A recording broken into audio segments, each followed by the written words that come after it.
আলহামদুলিল্লাহ, বাংলাদেশের ঐতিহ্যবাহী জেলা রাজশাহী জেলার বাগমারা থানার অন্তর্গত চাইসারা ফুরকানিয়া মাদ্রাসা মাঠ প্রাঙ্গণে আয়োজিত আজকের এই তৃতীয় বার্ষিক তাফসীরুল কোরআন মাহফিল 2024 বহুতই পবিত্র অনুষ্ঠানের সম্মানিত সুযোগ্য সভাপতি জনাব অ্যাডভোকেট মোহাম্মদ ইব্রাহিম হোসেন, সাবেক পিপি জসকোর্ট ও সহ সভাপতি রাজশাহী জেলা আওয়ামী লীগ।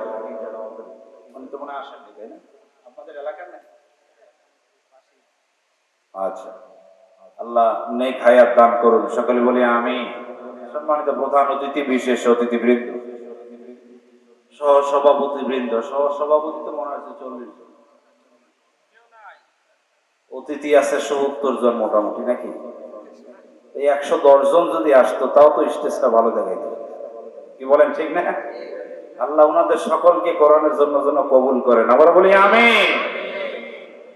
উপস্থিত সম্মানিত হযরত উলামায়ে কেরাম, আমার আগে আলোচনা করে আপনাদেরকে মুগ্ধ করেছেন বিশিষ্ট ইসলামী চিন্তাবিদ হাফেজ মুফতি মাওলানা মমিনুল ইসলাম সাহেব, প্রতিষ্ঠাতা পরিচালক নিয়ামতপুর কোরআন মডেল মাদ্রাসা।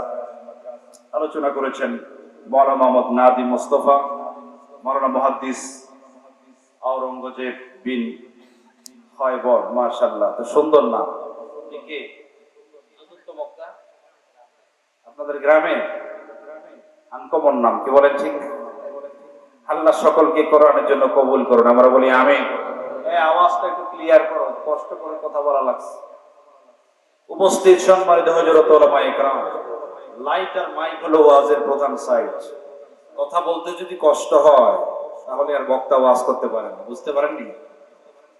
সম্মানিত ভাইরা, চুহে কি तरह হাজার সাল জিনে সে শের কি तरह একদিন জিনা আচ্ছা है। ইঁদুরের মতো 1000 বছর বেঁচে থাকার চেয়ে সিংহের মতো এক মুহূর্ত বেঁচে থাকা উত্তম। বিশ্বনবী নবুয়ত পাওয়ার পরে তিনি যখন দ্বীনের দাওয়াত শুরু করেছিলেন, তিনি একজন মানুষকে দিয়ে দাওয়াত শুরু করেছিলেন। তিনি আমাদের মতো এখানে 100-200 লোক পান নাই, আমার তো তাও 100-150 লোক পেয়েছে। কথা কর না কেন? আমরা বেজার নয়। পৃথিবীতে ইসলাম কোয়ান্টিটি দিয়ে, সংখ্যা দিয়ে কখনো বিজয় লাভ করে না। ইসলাম বিজয় লাভ করেছে ইমানের শক্তিতে বলিয়ান। কথা বলে না? ঘুমাচ্ছেন নাকি আপনারা? হাত তোলেন তো দেখি, কে কে ঘুমাইছেন দেখি। ঘুমান না? আলহামদুলিল্লাহ। কয়েকজন লোক, এটা আমার দেখার কোনো দরকার নাই, কারণ আপনাদের এলাকায় আখ আছে। আখ বলেন না কুশিয়ার বলেন? যেটা বলেন বলেন, কিন্তু মারামারি করা যাবে না। 1 গ্লাস আখের রস যদি আমি এখানে রেখে দিই আর 1 বালতি কলার গাছের পানি রেখে দিই, আপনি কি 1 বালতি কলার গাছের পানি নেবেন নাকি 1 গ্লাস আখের রস নেবেন? One kinds of tafsir class. আমি বলি প্রতিটা আলোচনা এক একটা কোরআনের ক্লাস। আপনারা যারা এখানে এসেছেন তারা কোরআনের স্টুডেন্ট, যারা কথা বলবেন তারা হবে টিচার। খায়রুকুম মান তাআল্লামা আল-কুরআন ওয়া আল্লামা।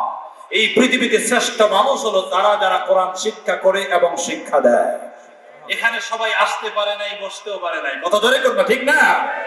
কোরআনের আলোচনা যতক্ষণ করব, স্টুডেন্ট হবেন, অ্যাক্টিভ ছাত্র হওয়া লাগবে। আমার যদি অ্যাক্টিভ ছাত্র 10 জন হয়, আমি সফল ক্লাস নিতে পারবো। আর যদি মরা ছাত্র 2000 হয়, ওই ছাত্রের কোনো দরকার আমার নাই।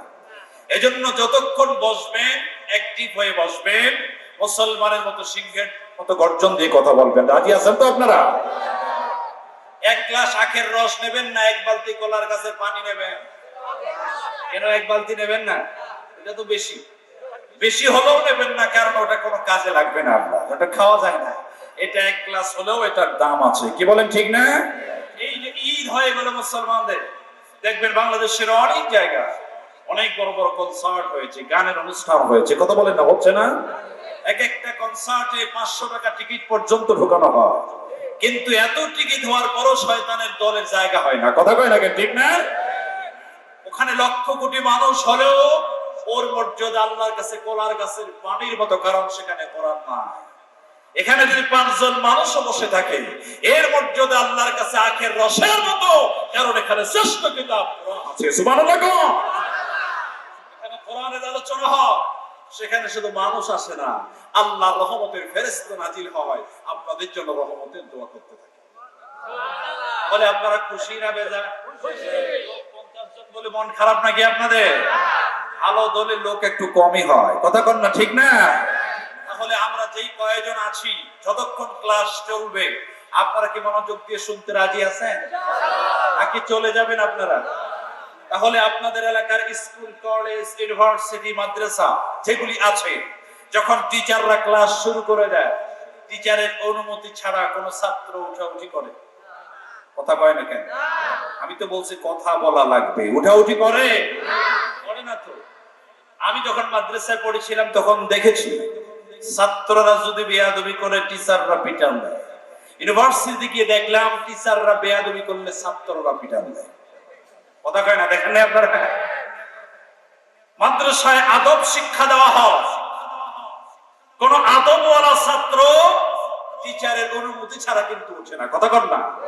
আর যদি বেয়াদব হয় তাহলে আমার কোনো কথা নাই, কারণ বেয়াদবের জন্য জান্নাত না, মুত্তাকি যারা তারা আদবওয়ালা হয়। আমি বিশ্বাস করি এত মানুষের মধ্যে যখন 200 মানুষ বসেছে, এরা আদবওয়ালা, এরা জান্নাত। সুবহানাল্লাহ কইতে ইচ্ছা করে না? তাহলে আদবওয়ালা ছাত্রের কাজ হলো টিচারের সঙ্গে বেয়াদবি না করা, কথা কয় না কেন? নাকি মনে মনে চিন্তা করছেন হুজুর আর কি জানে, আমি তো আরো বেশি জানি? আপনি বেশি জানেন এটা আমিও মানি, কিন্তু এখন যেহেতু আমি বলছি, এখন আমি টিচার, আপনারা সকলে স্টুডেন্ট, কথা কন না কেন, ঠিক না? তাহলে স্টুডেন্ট যদি ওঠে অনুমতির দরকার আছে না নাই? আপনারা কি আদবওয়ালা না বেয়াদব? সব আদবওয়ালা, আলহামদুলিল্লাহ কর না? যদি বেশি চাপ দেয় তাহলে যাবেন, আর 1.5 ঘন্টা যদি পেশাব না করে বসতে না পারেন তো আপনার বউ তো টিকবে না 3 মাসের বেশি। আর যদি যাওয়া লাগে কোনো উপায় না থাকে, বলবেন হুজুর 1 নম্বরে যাবো, ছোট যদি হয়। বড় হলে বলবেন 2 নম্বর। নীলফামারীতে গেলাম, একজন কয় 3 নম্বর। আমি বললাম এটা কি? বলে বিড়ি খাবো। অবশ্য আপনাদের এলাকায় বিড়ি খোর নাই, আছে নাকি? কে কে বিড়ি খান একটু হাত তোলেন তো দেখি। মাশাআল্লাহ, একজন তো সব আল্লাহর ওলি বসে আছে, আলহামদুলিল্লাহ। আজকে আসতেছিলাম নওগাঁ, কি বলে নিয়ামতপুর পার হচ্ছি, আজকেই আমি দেখলাম যে সুন্দর দাড়ি, টুপি, পাঞ্জাবি পরে সমানে টানতেছে। আমি চিন্তা করলাম আমার ড্রাইভার বলে চাচা টুপিটা খুলে টানে। আশ্চর্য বিষয়। সম্মানিত ভাইরা আমার, তাহলে আপনাদের ঘুম আসেনি এখন? যেহেতু রাত গভীর, নরমালি 12টার পরে আমি আলোচনা করি না, এখানে আমি দেখলাম এত রাত্রে ওয়াজ। তার কারণ কি? বিশ্বনবী তার নবুয়তের জীবনে যত বক্তব্য দিয়েছেন, যত ওয়াজ করেছেন, প্রত্যেকটি ওয়াজ ছিল রাত 10টার আগে। জোরে বলেন, রাত 10টার। আমার কথা বুঝতে আপনাদের কোনো অসুবিধা হয় না? 1 ঘন্টা মনোযোগ দিয়ে শুনবেন, অনেক কিছু জানতে পারবেন, আমল করবেন, আল্লাহ কবুল করবে ইনশাআল্লাহ। পরে রাসূলের জীবনে যত ওয়াজ করছেন রাত 10টার আগে না পরে? আমাদের দেশে প্রধান বক্তার ওয়াজ শুরু হয় রাত 10টার আগে না পরে? আমাকে যেহেতু দাওয়াত দিয়েছেন, যদি কোনো ভুল থাকে এটা তো আমার বলার দরকার আছে না নাই? আমি যদি মনে করি ভুল ধরলে হাদিয়া পাবো না, তাহলে ওই বক্তার ওয়াজ শোনা যাবে না, কারণ ও হলো হাদিয়ার পাগল। কথা কয় না কেন? আমি যখন এখানে দাওয়াত নেই, পরের দিনে আমি দেশের বাইরে চলে গেছি। আমি জিজ্ঞেস করছি হুজুর কত টাকা হাদিয়া দিব, কারণ বক্তা তো আগেও আসছে নাকি, বলে কন্টাক্ট করেই তো আসছে নাকি। আমি কিন্তু 250 কিলোমিটার গাড়ি নিয়ে আসছি, 1 টাকাও কিন্তু কন্টাক্ট করি নাই, কারণ ওয়াজ করে আমি খাই না, আমার আরো ব্যবসা বাণিজ্য আছে। আপনাদের দুয়ায় এবার ঈদে 4 লক্ষ টাকা আমার কর্মচারীদেরকে আমি বেতন দিয়েছি। আমার টার্গেট আছে আগামী 2 বছরের মধ্যে আমি 100 পরিবারকে চাকরি দিব ইনশাআল্লাহ। আজকে পৃথিবীতে, বাংলাদেশে, বিশেষ করে সাবকন্টিনেন্ট, ভারত, পাকিস্তান, বাংলাদেশের মানুষদেরকে ব্রিটিশরা শিক্ষা দিয়ে গেছে তোমরা চাকরি করো, চাকর হও। কথা বোঝেননি আপনারা? তুমি কিছু করে মানুষকে চাকরি দিবা, এই টেন্ডেন্সি আমাদের মধ্যে দেয় না। এখন পড়ালেখার পরে কোন ছেলে যদি চাকরি না কইরা ব্যবসা শুরু করে, বলবে ছেলেটা শেষ। কথা কয় না? তাহলে আপনি যদি নিজে কিছু করেন আর সমাজের জন্য কিছু করতে চান, তাহলে আপনাকে কিছু করার দরকার আছে না নাই? কথা বলেন, আছে না না? সম্মানিত ভাইরা, তাহলে বিশ্বনবী ওয়াজ ছিল রাত 10টার আগে না পরে? আমি বলেছি science is blessing two mankind. ভালো করে বুঝবেন, বিজ্ঞান হলো মানুষের জন্য আশীর্বাদ। কোরআনুল কারীমে 1000-এর উপরে সায়েন্টিফিক বিজ্ঞানময় আয়াত রয়েছে। সুবহানাল্লাহ পড়বেন না?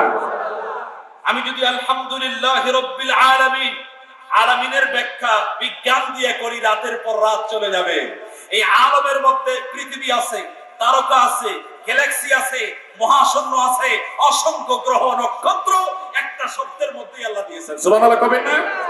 ওয়ানাজ্জালনা আলাইকাল কিতাবা তিবয়ানান লিকুল্লি শাই। Chemistry, physics, biology, geology, astronomy, human embryology, পৃথিবীতে জ্ঞান বিজ্ঞানের এমন কোন শাখা নাই আল্লাহ যেটা কোরআনে উল্লেখ করেন নাই। সুবহানাল্লাহ কোন? এই যে চায়ের কাপ, এই কাপের কথা কোরআনে আছে না নাই? অনেকে সন্দেহ আছে, এই জন্য কয় না। কথা বলে না আছে? এই পানির বোতলের কথা আছে না নাই? আমি বলে দিব তো, আগে বলেন না আছে না নাই? এই মাইকের কথা কোরআনে আছে না নাই? বলতে পারেন হুজুর আছে কোথায়? ওয়া আল্লামা আদামাল আসমাআ কুল্লাহা। সূরা বাকারার মধ্যে আল্লাহ বলে দিয়েছেন আদম আলাইহিস সালামকে এই পৃথিবীতে যত জিনিস আবিষ্কার হয়েছে কিয়ামত পর্যন্ত আবিষ্কার হবে প্রত্যেকটা জিনিসের নাম আল্লাহ আদম নবীকে শিক্ষা দিয়েছিলেন। সুবহানাল্লাহ। আমার দেশে প্রধান বক্তার ওয়াজ শুরু হয় রাত 10টার আগে না পরে? মেডিকেল সায়েন্স আমাদেরকে বলে, শোনেন কথা সবাই, সভাপতি সাহেব সহ সবাইকে বলছি, শোনেন, রাত 10টা যখন বাজে হিউম্যান ব্রেইন, মানুষের ব্রেইন থেকে একটা রস বের হয়, একটা হরমোন নিঃসরণ হয়। বিজ্ঞান বলে রাত 10টা থেকে রাত 2টা পর্যন্ত এই রসটা বের হয়। রাত 10টার পরে যখন রসটা বের হওয়া শুরু হয় তখন ব্রেইন মানুষকে ঘুমের একটা সিগন্যাল দেয়, এই জন্য হালকা একটু এরকম আসে। কথা কয় না বাবা? আসে না? আসে না? মানে ব্রেইন তোমাকে বলছে তুমি ঘুমোতে যাও, এটা 4 ঘন্টা বের হয়। কয় ঘন্টা? রাত 10টা থেকে রাত 2টা, এই কন্টিনিউ 4 ঘন্টা। আমরা যদি না ঘুমাই অনেক দিন ব্রেন স্ট্রোক হওয়ার সম্ভাবনা আছে, ব্লাড প্রেসার হবে, ডায়াবেটিস হবে, হার্ট অ্যাটাক হবে। এই ওষুধগুলি এখন কম না বেশি? কথা কয় না বাবা? কম না বেশি? কারণ আমার ইয়াং জেনারেশন, যুবক ছেলেরা ফেসবুক শরীফ চালা রাত 3টা পর্যন্ত। কথা কয় না? রাত 4টায় ঘুমোতে যায়, উঠে সকাল 10টায়। নিজেকে মনে করে অনেক মডার্ন হয়ে গেছি। মনে রাখবা রাসূলের সুন্নাহ আছে যেখানে, মানবতার কল্যাণ আছে। নাম্বার 2, কথা কি বুঝতেছেন আপনারা? আমি আগে আপনাদের বোঝাই তাফসীর কাকে বলে, কত প্রকার কি কি এবং করা লাগে কেমনে, এইটা আগে বোঝেন, এরপর আগামী বছর থেকে তাফসীর দিয়ে। কথা কয় না? তাহলে সব ঠিক হয়ে যাবে। নাম্বার 2, রাসূল সাল্লাল্লাহু আলাইহি ওয়াসাল্লাম যখন তাফসীর করতেন, রাসূলের বক্তব্যের সময়, তাফসীর করার সময় ছিল 20 মিনিট। তার জীবনের যত বক্তব্য আছে সবগুলো যদি সামারি করি তাহলে দেখা যায় রাসূল যত বক্তব্য দিয়েছেন তার 99.9% বক্তব্য ছিল 20 মিনিট থেকে 35 মিনিট, সর্বোচ্চ 20 থেকে 35 মিনিট। জোরে বলেন 20 থেকে। আমার দেশের হুজুর ওয়াজ করে 2.5 ঘন্টা, ওয়াজ করে 3 ঘন্টা এভরি ডে। বাংলাদেশে প্রতিদিন 5000 প্লাস 5000-এর উপরে তাফসীর মাহফিল হয়। এত তাফসীর যেই বাংলাদেশে হয়, এত ওয়াজ যেই বাংলাদেশে হয়, এত মাহফিল যেই বাংলাদেশে হয়, এদেশে দুর্নীতি থাকবার কথা নয়, এদেশে চুরি থাকবার কথা নয়, এদেশের 100% মুসলমান মসজিদে যাওয়ার কথা। অবশ্য সব এলাকায় না গেলেও আপনাদের এলাকার মুসলমান 100% তো মসজিদে যায়। কি বলেন চাচা, যায় না? যায়। তাহলে নামাজি তো বেশি হওয়ার কথা ছিল। এত ওয়াজ, এরপরও নামাজি বাড়ে না, বরং রাত 2টা পর্যন্ত ওয়াজ যখন হবে 3টায় ঘুমোতে যাবে। বিশ্বাস করেন নামাজ যারা পড়েও এদেরও অর্ধেক নামাজ মিস হয়ে যাবে। কথা বলেন না ভাই? এটা কি বাস্তব কথা বললাম না বানিয়ে বললাম? মনে রাখবেন নামাজ হলো ফরজ, ওয়াজ হলো নফল। কিয়ামত পর্যন্ত এখানে বসে ওয়াজ শুনবেন, 1 রাকাত ফরজ মিস করবেন, তওবা না করলে 1 রাকাতের জন্য আপনি জাহান্নামে চলে যাবেন। কথা বলে না ভাই? তাহলে আগামী থেকে ওয়াজের সময় কমাই দেব। নাম্বার 2, হুজুর যারা আসবে ওদেরকে বলবেন রাসূল যেভাবে কোরআনের ক্লাস নিয়েছেন সেভাবে আপনি কথা বলার চেষ্টা করেন। কথা জোরে কর না, ঠিক কি না? তাহলে রাসূলের ক্লাসের টাইম ছিল সর্বোচ্চ 35 মিনিট। আপনাদের এলাকায় স্কুল আছে, কলেজ আছে, ইউনিভার্সিটি আছে, আপনাদের রাজশাহী শিক্ষা নগরী আছে। যখন টিচাররা ক্লাস নেয়, কয় মিনিট ক্লাস নেয় বলেন তো?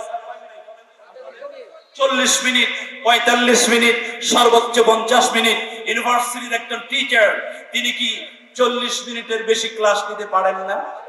কথা বলেন না কেন? পারেন না? পারেন।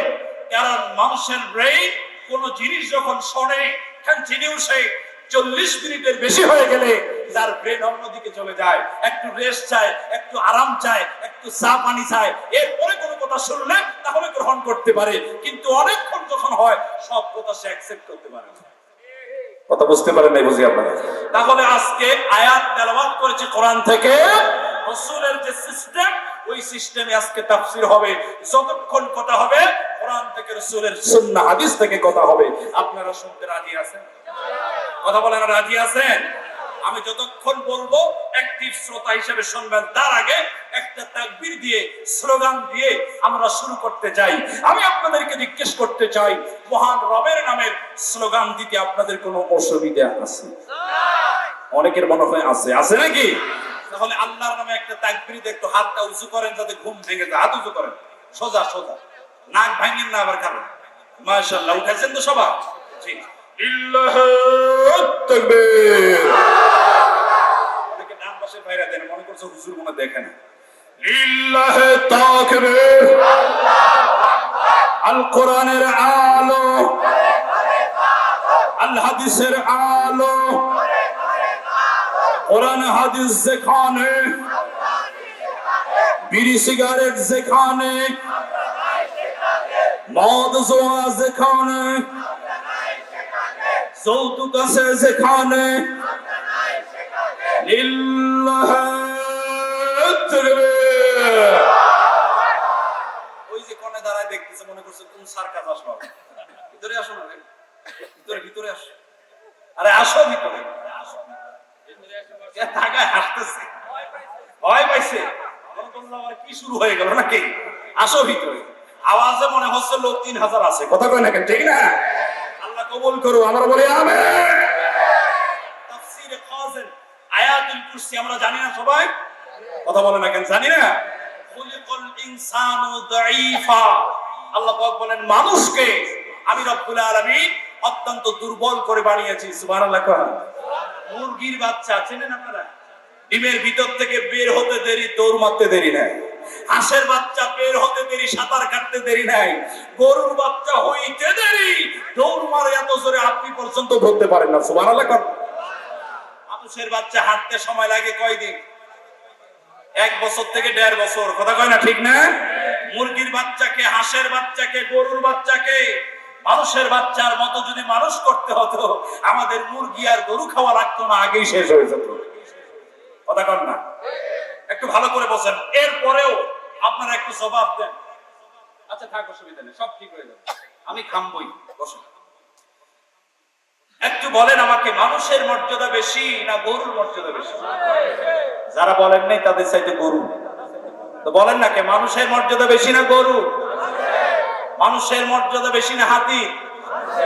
মানুষের শক্তি বেশি না হাতির শক্তি বেশি? বুঝা কোন কার শক্তি? কেউ বলে মানুষ, কেউ বলে হাতি। আর যারা বেশি চালাকেরা চুপ আছে, কি বইলে কি বিপদে পড়ি। কালকেই ফেসবুকে দেখলাম যে একজন বাচ্চাকে হাতি একেবারে শেষ করে দিয়েছে। আবার যিনি মাউত তার ছেলেকে মেরে ফেলছে। আমি মাঝে মধ্যে এই জন্য বলি যে রাজশাহী থেকে ওয়াজ করে দিনাজপুরে যাচ্ছিলাম, শহরে ঢোকার আগে দূর থেকে দেখলাম রাস্তার মিডিলে অন্তত 3-4 ওজনের একটা হাতি দাঁড়িয়ে আছে। উপর থেকে দেখলাম একটা একটা করে গাড়ি যায়, ওই হাতি দিয়ে দাঁড় করায়, আর কিছু হাতিয়া তোফা নেই। দেখছেন নি আপনারা? খুব জ্বালায়, আমারও কয়েকবার আটকেছে, প্রায় আটকায়। আমার ড্রাইভার আমার গাড়ি আটকায় দিয়েছে, ড্রাইভার 20 টাকার একটা নোট বের করে দিয়েছে, চটকনা মারছে না। উপর থেকে আওয়াজ দেয়, হুজুর এত বড় হাতি 20 টাকার নোট পছন্দ হয় না। আমার নাম, ও 20 টাকার নোট চেনে? ও কি রাজশাহী বিশ্ববিদ্যালয়ে পড়ছে? কথা কয় না, চেনে?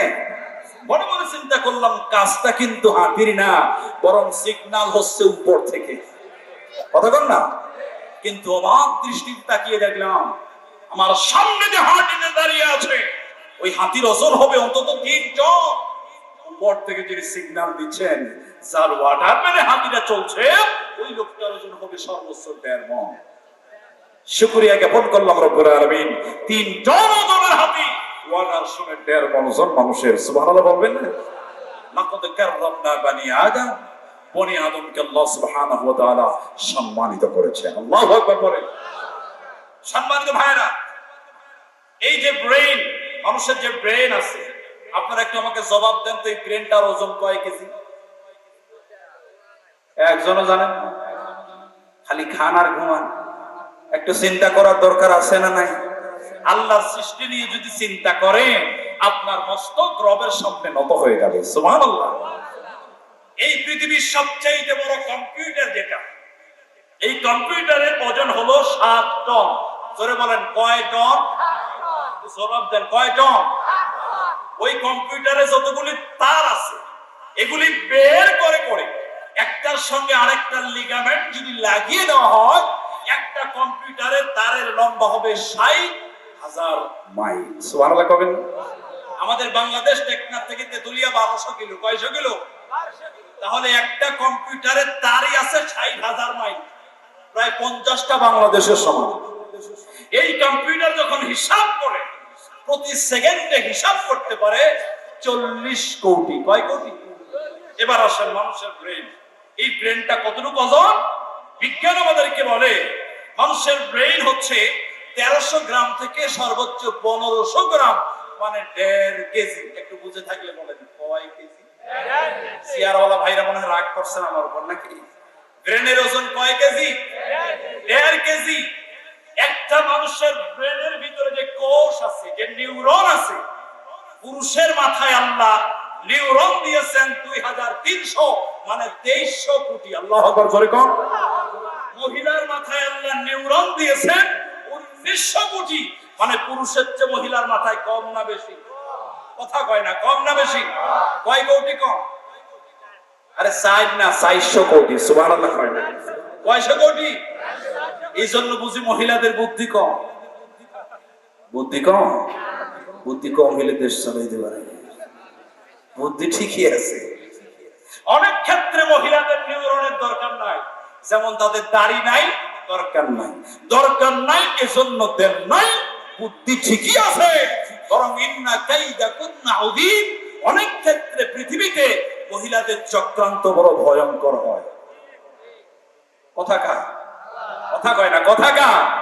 মানুষের মাথার ভিতরে যে নিউরন আছে, এই নিউরন গুলি বের করে করে একটার সঙ্গে আরেকটা যদি জোড়া লাগিয়ে দেওয়া হয়, একটা মানুষের মাথার কোষের লম্বা হবে অন্তত 2 লক্ষ কিলোমিটার। একটু জোরে বলা যাবে আল্লাহু আকবার।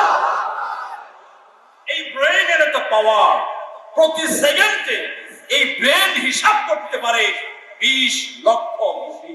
আপনি ওয়াজ শুনতেছেন, ওখানে বসে মশা পড়ছে আপনার ডান পায়ে, পুরো আঙ্গুলে মশায় দিয়েছে একটা হোল। আপনি দেখে আছেন আমার দিকে, মশা কামড় দিয়েছে ডান পায়ে, ওখানে আপনার দেখা লাগবে না। আপনার ব্রেন ডান হাতকে বলে দিবে, ওই ডান হাত, তো ডান পায়ে পুরো আঙ্গুলে মশা পড়ছে, জায়গা মতো থাপ্পড় দিয়ে। সুবহানাল্লাহ কত ইচ্ছা করে না? এই ব্রেনের দাম অন্তত 10 কোটি টাকা। কি জবাব দিবেন আল্লাহর কাছে কিয়ামতের দিন? সম্মানিত ভাইরা আমার, গভীর রাত আমি বলছিলাম, হযরত মূসা আলাইহিস সালাম তুর পাহাড়ে তাফসীরে খাযিন আয়াতুল কুরসির তাফসীর করতে গিয়ে বলেন, হযরত মূসা আলাইহিস সালাম গভীর রাতে ওয়া কাল্লামাল্লাহু মূসা তাকলিমা, মূসা আলাইহিস সালাম আল্লাহর সঙ্গে কথা বলতেন। মূসা নবী যখন আল্লাহর সঙ্গে কথা বলছেন, দেখে বলে, ইয়া রব, গভীর রাত, গোটা পৃথিবীর মানুষ ঘুমিয়ে গেছে, হে রব, আজকে রাতের বেলা আমি যদি না ঘুমাই আমি তো টিকতে পারবো না। কিন্তু রব, আমি আপনাকে একটা প্রশ্ন করতে চাই, হে আল্লাহ, আপনি তো ঘুমান না, আপনি থাকেন কেমনে? প্রশ্ন করছে কাকে? কথা বলে না। লা তাখুযুহু সিনাতুন ওয়া লা নাওম। আল্লাহ পাক বলেন, ঘুম এবং তন্দ্রা কোনটাই আমাকে স্পর্শ করতে পারে না। সুবহানাল্লাহ। আল্লাহ রাব্বুল আলামিন ডেকে বলেন, মূসা রে, তুমি আমাকে প্রশ্ন করেছো আমি আল্লাহ ঘুমাই না কেন? ওরে মূসা, আমি তোমার এই প্রশ্নের জবাব দিয়ে দেব। তোর থিওরিক্যাল নয়, প্র্যাকটিক্যাল জবাব আমি তোমাকে দেব। কথার দ্বারা নয়, কাজের দ্বারা জবাব দেব। হযরত জিবরিল আলাইহিস সালাম মূসা নবীর সামনে উপস্থিত হয়ে গেলেন। দেখে বলে, ও আল্লাহর নবী, আপনি আল্লাহকে জিজ্ঞেস করেন, আল্লাহ আপনি ঘুমান না কেন? এই যে 2টা কাচের পাত্র নিয়ে এসেছি, এই কাচের পাত্র নিয়ে আপনি দাঁড়িয়ে থাকবেন, পানি ভর্তি কাচের পাত্র। দুই হাতে দুইটা পাত্র নিয়ে দাঁড়িয়ে থাকবেন। আমি জিবরাইল এখান থেকে চলে যাব, যতক্ষণ পর্যন্ত পুনরায় ফিরে আসবো না ততক্ষণ পর্যন্ত কাচের পাত্র নিয়ে আপনি দাঁড়িয়ে থাকবেন। রাত্রি 12টার পরে গভীর অন্ধকার, কতক্ষণ আপনি দাঁড়িয়ে থাকবেন? 10 মিনিট যায়, 20 মিনিট যায়, আধা ঘন্টা হয়ে যায়। আমার রব্বুল আলামিন মুসা নবীর চোখের ভিতরে হালকা একটু ঘুম দিয়েছেন, হালকা একটু তন্দ্রা দিয়েছেন। হযরত মুসা আলাইহিস সালামের চোখের মধ্যে একটু ঘুম আসার কারণে আল্লাহ নবী যখনই ঘুম এসেছে হালকা করে একটা ঝাঁকুনি মেরেছে। ঝাঁকুনি যখন মেরেছে, কাচের পাত্র কি আর পাত্র থাকে? কথা কয় না, থাকে? একটার সঙ্গে আরেকটা ধাক্কা লেগে চুরমার হয়ে জমিনে পড়ে গেছে।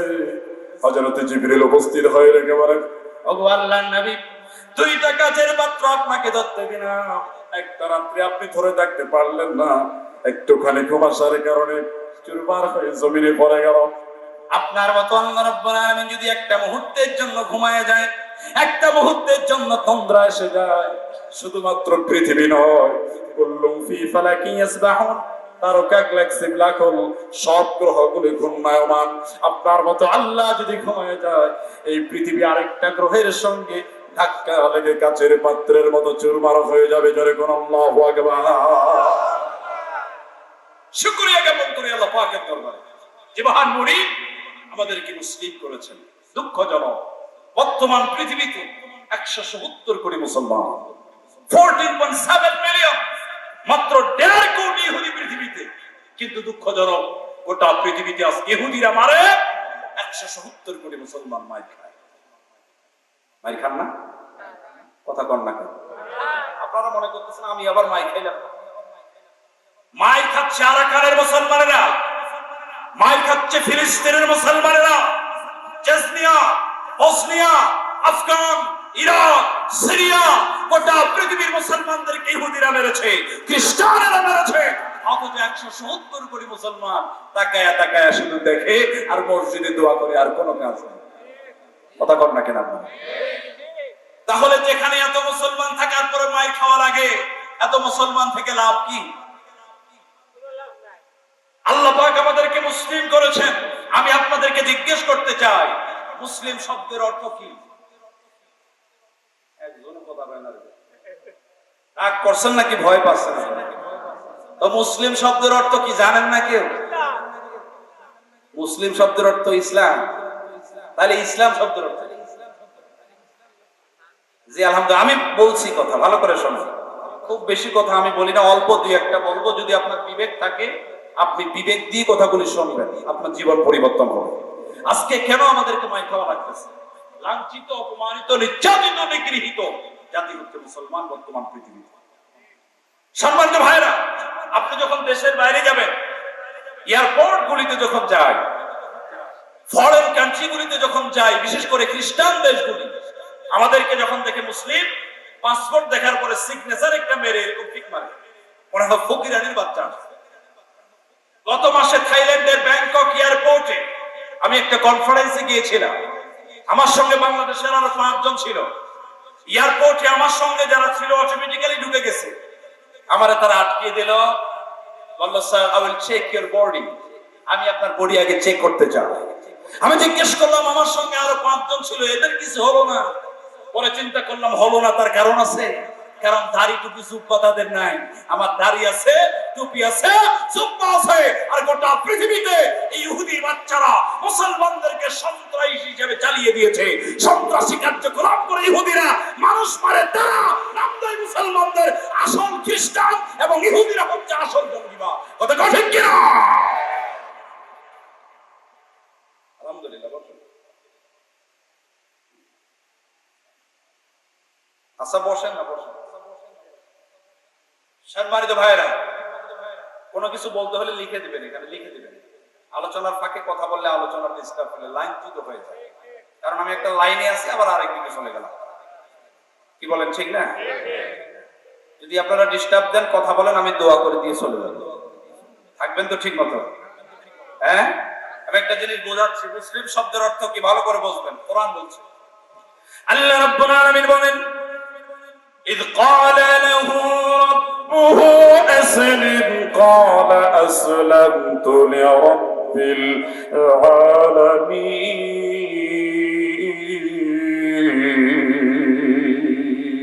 الله أكبر বলেন হযরত ইব্রাহিম আলাইহিস সালামকে আল্লাহ রাব্বুল আলামিন ডেকে বলে ইব্রাহিম আসলিম তুমি আত্মসমর্পণ করো সারেন্ডার করো সুবহানাল্লাহ কোন সুবহানাল্লাহ ইব্রাহিম নবী ডেকে বলে আসলামতু লিরাব্বিল আলামিন হে আমার রব আমার প্রতিপালক আপনার সামনে আমি সারেন্ডার করলাম মুসলিম হয়ে গেলাম এজন্য মুসলিম শব্দের অর্থ হলো আত্মসমর্পণকারী যারা বলেন কি কারী আমরা পুলিশের কাছে সারেন্ডার করি আসামিরা করে না কথা বলে না কেন করে না হাতে কলমে বোঝাই দিচ্ছি আত্মসমর্পণ কাকে বলে আপনাদের জেলাতে জেলখানা আছে না নাই কথা কয় না যুবকরা কথা কয় না আছে না না আমাদের যাওয়ার অভ্যাস আছে না নাই আছে না এখন তো জেলখানায় গেলে বেশি কিছু করা লাগে না একটু সত্য কথা বলে দেন পরের দিনে জেলখানায় চলে যান কথা কয় না ঠিক না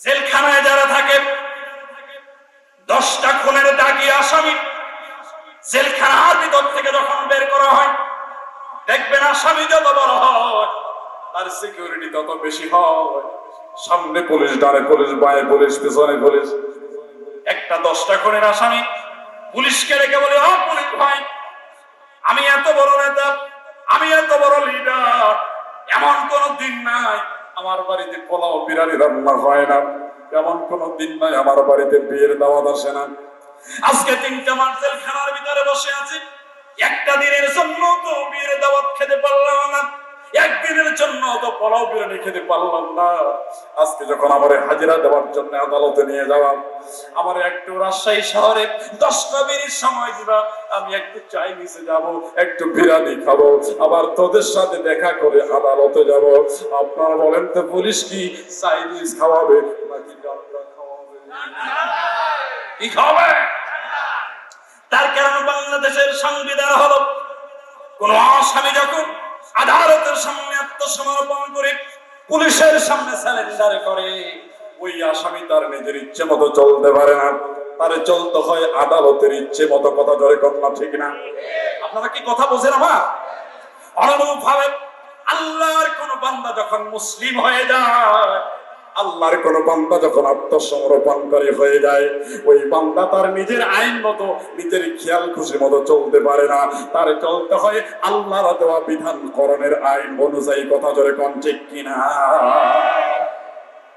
আজকে আমরা নাম দিয়েছি আত্মসমর্পণকারী কিন্তু আল্লাহর আইন মানার কোনো খবর নাই কথা কয় না কেন নামাজের ভিতরে আপনাকে রেখে হাইয়া আলাস সালাত হাইয়া আলাল ফালাহ নামাজের দিকে আসো কল্যাণের দিকে আসো তোমার ব্যবসা প্রতিষ্ঠান বন্ধ হয় না আল্লাহ পাক আইন চালু করে দিলেন আস-সারিকু আস-সারিকাতু ফাকতাউ আইদিয়াহুমা আল্লাহ পাক বলেন চোর চুরি করলে হাত কেটে দাও কার বিধান কথা কয় না কার বিধান আল্লাহ সৌদি আরবে চুরি করলে হাত কেটে দেয় এজন্য সৌদি আরবের সামনে দোকানদাররা দোকান খোলা রেখে নামাজে যায় আর আমার দিনাজপুরে ভয়ের ঠেলায় ডিমের দোকানও কেউ খোলা রাখে না কথা কয় না মসজিদে পর্যন্ত জুতা চুরি আমার জুতা মাত্র 4 বার চুরি হয়েছে জোরে কোন মারহাবা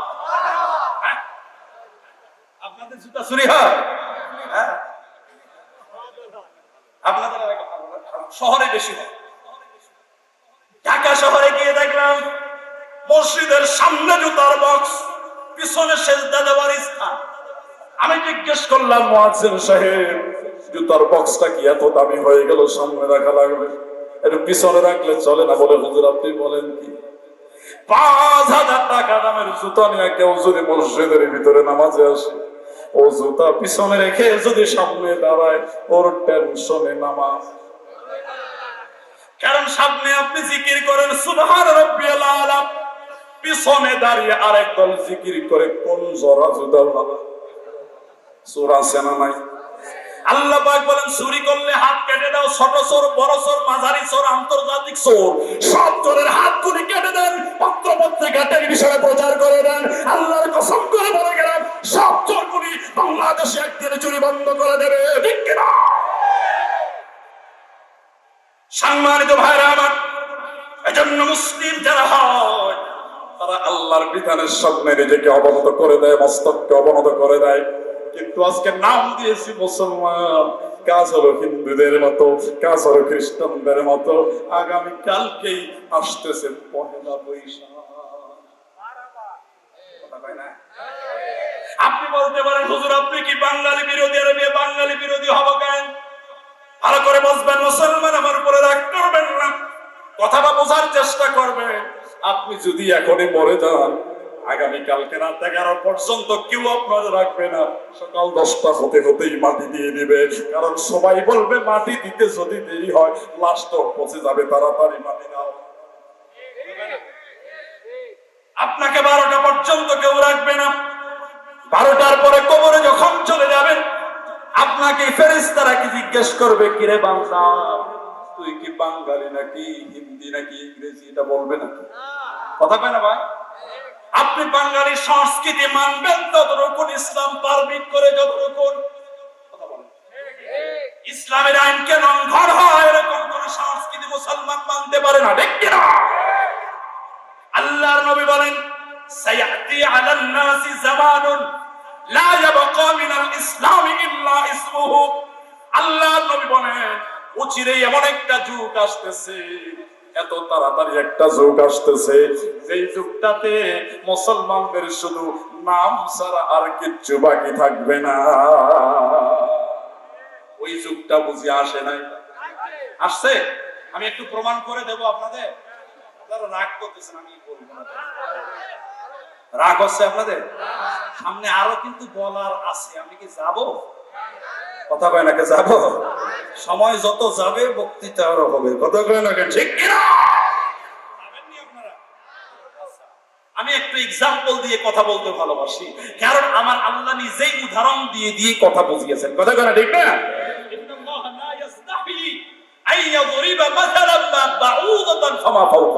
আল্লাহ পাক বলেন আমি আল্লাহ নিজেই মশা কিংবা ওর চাইতে ক্ষুদ্র কোন প্রাণীর উদাহরণ দিতে মোটেও লজ্জাবোধ করি না। সুবহানাল্লাহ কবেন না? মশার কথা কোরআনে আছে না নাই? আচ্ছা আছে, আর লাগবে না। মশার কথা কোরআনে আছে না? 35টা প্রাণীর কথা কোরআনে আছে। কয়টা? কথা কয় না, কয়টা? মশার কথা গবেষণা করতে গিয়া মিশর আল আজহার ইউনিভার্সিটি, এরপরে মদিনা ইউনিভার্সিটি, মিশর ইসলামিক ইউনিভার্সিটি এই আয়াতকে নিয়ে রিসার্চ করে গবেষণা করে এমন কিছু তথ্য, উপাত্ত, ইনফরমেশন মশা সম্পর্কে আমাদেরকে দিয়েছে, যেটা শুনলে অবাক হয়ে যেতে হয়। দুই একটা বলবো। আচ্ছা, আমাদের চোখ কয়টা? আরে ভাই সবারই চোখ নাই বুঝি, অন্ধ আছে নাকি? চোখ কয়টা? মশার চোখ কয়টা? আন্দাজে দুইটা। কয়টা চোখ? পৃথিবীতে 2টা প্রাণী আছে, কয়টা? এই 2টা প্রাণীর চোখ সবচাইতে বেশি, একটা হলো মশা আর একটা হলো মাছি। এই 2টা প্রাণীর পুরো বডিতে আল্লাহ চোখ দিয়েছেন অন্তত 100টা। আল্লাহু আকবার বলবেন না? মশা দেখবেন, মাছি দেখবেন মারার আগেই নাই, কারণ যেই দিকেই মারবেন ওই দিকেই চোখ আছে। আর মশা মারতে পারতেন না, কারণ রক্ত খাওয়ার পরে একটু দুর্বল হয়ে যায়, কথা কর না, ঠিক না? আমাদের দাঁত কয়টা? বাকিদের দাঁত নাই, কথা না বললে তো ঘুম আসবে। দাঁত কয়টা? মশার দাঁত কয়টা? আন্দাজে করছেন নাকি? দাঁত নাই? মশার মুখের মধ্যে দাঁত আছে অন্তত 48টা। আল্লাহু আকবার বলেন। মশা কিন্তু সবাইকে সমান কামড় দেয় না, দেয় নাকি? দুই বন্ধু একসঙ্গে বসে আছে, একজন বলে দোস্ত এত মশা, আরেকজন বলে কই ভাই আমরা তো একটাও কামড়ায় না। এরকম হয় না? কথা কয় নাকি, হয় না? আমি ঢাকা থেকে ওয়াজ করে ফরিদপুরে যাচ্ছিলাম, ড্রাইভারকে বললাম যে একটু গাড়িটা দাঁড় করাও, আমি একটু স্টিন্ডে করতে চাই। বলে স্যার ঠিক আছে। রাস্তার পাশে দাঁড় করিয়েছে, একটা টয়লেট আছে, বদনা পানি নিয়ে গেলাম। ড্রাইভার পাশে দাঁড়িয়ে আছে, টয়লেট থেকে বের হয়ে দেখি ড্রাইভার নাই, দেখি দূরে দাঁড়ায় আছে। গিয়ে জিজ্ঞেস করলাম ভাই চলে আসছো কেন? বলে স্যার আপনি বলেন কি, মশার জ্বালায় 2 মিনিটও দাঁড়িয়ে থাকতে পারি, আর আপনি 5 মিনিট ধরে ভিতরে বসে আছেন। আমি বললাম ভাই বিশ্বাস করো, একটা মশাও আমার কামড় দেয়নি। আপনারা মনে করছেন হুজুর মনে বড় বিশ্বাস, এমন দোয়া পড়ছে না, দোয়া টোয়া না, মশা সবাই সবাইকে সমান কামড় দেয় না, কারণ আছে না নাই? বলবো নাকি আপনাদের? এটা সবাইকে সমান কামড়ায় না। আমাদের মধ্যে দেখবেন অনেক মানুষ আছে ইলিশ মাছ এত পছন্দ করে, আবার অনেকে আছে মাছের গন্ধ সহ্য করতে পারে। কথা কন না বাপজি, আছে না? অনেকে দেখবেন গরু খুব ভালোবাসে, আবার অনেকে খায় না, ভালো লাগে না। আবার মশার মধ্যেও কিছু মশা আছে এই পজিটিভ রক্ত পছন্দ করে। মশার বডিতে আল্লাহ সুবহানাহু ওয়া তাআলা এমন একটা এক্স-রে মেশিন সেট করে দিয়েছেন, মশা যখন মানুষের বডিতে পড়ে, পড়ার সাথে সাথে টের পায় এই লোকটার রক্ত এ পজিটিভ না বি পজিটিভ নাকি ও নেগেটিভ। আল্লাহু আকবার বলবেন। সব মশা সব রক্ত পছন্দ করে না, কেউ এ পজিটিভ, কেউ বি পজিটিভ, কেউ ও নেগেটিভ। ওই ফরিদপুরের মশা যেগুলি ছিল ওগুলি আমার শরীরেও পড়েছিল, পড়ার পরের সর্দার টের পাইছে হুজুরের রক্ত এ পজিটিভ। আমাদের দলের একজন এ পজিটিভ খায় না, ওরা খায় বি পজিটিভ। পাশে দেখে ড্রাইভার দাঁড়ায় আছে, একটা পড়ার পরে টের পাইছে ড্রাইভারের রক্ত বি পজিটিভ। দল যত আছে একসাথে হামলা। তো আমি বলছিলাম মশার উদাহরণ দিয়ে আল্লাহ মানুষকে কোরআনের আয়াত বুঝিয়েছেন। কথা কোন না ঠিক না? আমি কি উদাহরণ দিচ্ছিলাম বলেন তো? মশা তো বললামই, আপনারা ভুলে গেছেন। হ্যাঁ, সবাই ভুলে গেছেন। ইসলাম আত্মসমর্পণকারী, সারেন্ডারকারী। আল্লাহর বিধান যদি আমরা মানতে পারতাম, আজকেও পৃথিবীতে মুসলমানেরা গোটা দুনিয়ার উপরে নেতৃত্ব দিতে পারত। কথা কোন না ঠিক কিনা? কারণ কোরআনের আইন আছে যেখানে শান্তি আছে। আল্লাহর কোরআন 28 নম্বর পারা 11 নম্বর পৃষ্ঠা, সূরার নাম সূরা সফ, আয়াত নাম্বার 10 এবং 11। এই দুইটি আয়াত আপনাদের সামনে উপস্থাপন করেছি। এই মুহূর্তে এই দুইটি আয়াত থেকে আমি একটা কোরআনের ক্লাস শুরু করতে যাচ্ছি। কোরআনের মূল ক্লাসের সময় হবে 20 থেকে 35 মিনিট। এই মূল ক্লাসের সময় আপনারা কি সকলেই শুনবেন তো ইনশাআল্লাহ? লিল্লাহি তাকবীর। কয় নম্বর পারা থেকে আয়াত পড়ছি? 28 নম্বর। সবাই বলেন কয় নম্বর পারা? কথা বলে না, কয় নম্বর পারা? কালকে যদি কেউ জিজ্ঞেস করে হুজুর কি ওয়াজ করছে, এটা বলা লাগবে কিন্তু। কথা কয় না ঠিক না? অনেকে ওয়াজ শুনে যায় কিন্তু কিছু মনে থাকে না, না যদি মনে থাকে আমল তো করতে পারবেন না। কথা কোন ঠিক না? 28 নম্বর পারা 11 নম্বর পৃষ্ঠা, সূরার নাম সূরা সফ। সূরার নাম কি? আয়াত নাম্বার 10 এবং 11। জোরে বলেন আয়াত নাম্বার কত? আরো করে বুঝবেন। এই পৃথিবীতে যারা ঈমানদার তাদেরকে ডেকে আল্লাহ সুবহানাহু ওয়া তাআলা দুইটা কাজের নির্দেশ দিয়েছেন। সুবহানাল্লাহ। আমি আপনাদের সকলকে জিজ্ঞেস করতে চাই, যারা এখানে বসে আছেন আপনাদের সকলের ঈমান আছে না নাই? যারা বলেন নাই তাদের নাই তো থাকলে বলবেন আছে। হিন্দু আছে নাকি এখানে? হিন্দু না একজন নাই? মুসলমান সব মুসলমান? আচ্ছা থাকতে পারে, অসুবিধা নাই। কারণ কোরআন তো শুধু হিন্দু মুসলমানদের জন্য না, হুদাল লিন-নাস, সমস্ত মানুষের হেদায়েতের গ্রন্থ। সুবহানাল্লাহ। আমি কয়েকদিন আগে ভারতে মেদিনীপুরে গিয়েছিলাম ওয়াজে। আপনাদের এই ওয়াজ নেওয়ার পরে তো গেলাম পরের দিনই। সেখানে গিয়ে দেখলাম যে স্টেজে অন্তত 50টা চেয়ার রেখে দিয়েছে হিন্দুদের জন্য। আমি খুশি হয়ে গেলাম, কারণ কোরআন শুনলেই তো মানুষ হেদায়েত পায়। কথা কর নাকি ঠিক না? এখানে তো হিন্দু নাই, সকলে মুসলমান নাকি? তাহলে ঈমান যদি আপনাদের থাকে তাহলে একটু আমাকে সবাই একসাথে জবাব দেবেন। আপনারা যেখানে এখানে বসে আছেন আপনাদের সকলের আল্লাহর প্রতি ঈমান আছে নাকি নাই? কোরআনের প্রতি ঈমান আছে না না? ঈমান আছে বলেই তো আপনারা বসে আছেন, ঠিক না? আল্লাহ আপনাকেই ডাকতেছেন। সুবহানাল্লাহ। কোন আল্লাহ রাব্বুল আলামিন ডেকে বলেন, শোনো ঈমানদারেরা, ইয়া আইয়ুহাল্লাযীনা আমানু হাল আদুল্লুকুম আলা তিজারাতিন তুনজিকুম মিন আযাবিন আলীম। আল্লাহু আকবার। বলেন ও ঈমানদারেরা, কান লাগাও, ভালো করে শোনো। অনেক ব্যবসা তোমরা করেছো, কেউ প্যান্ডেলের ব্যবসা, কেউ কাপড়ের ব্যবসা, কেউ মুদির দোকানের ব্যবসা।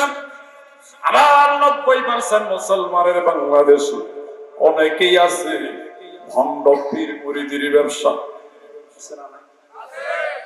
পীর তো ভালো, পীরেরা তো মানুষকে আল্লাহর দিকে ডাকবে। পীর মানে টিচার, পীর মানে কি? শিক্ষক, যারা মানুষকে আল্লাহর দিকে ডাকে। কিন্তু পীরের নাম করেও এদেশে অনেক ভণ্ডামি আছে না? ল্যাংটা বাবা আছে না?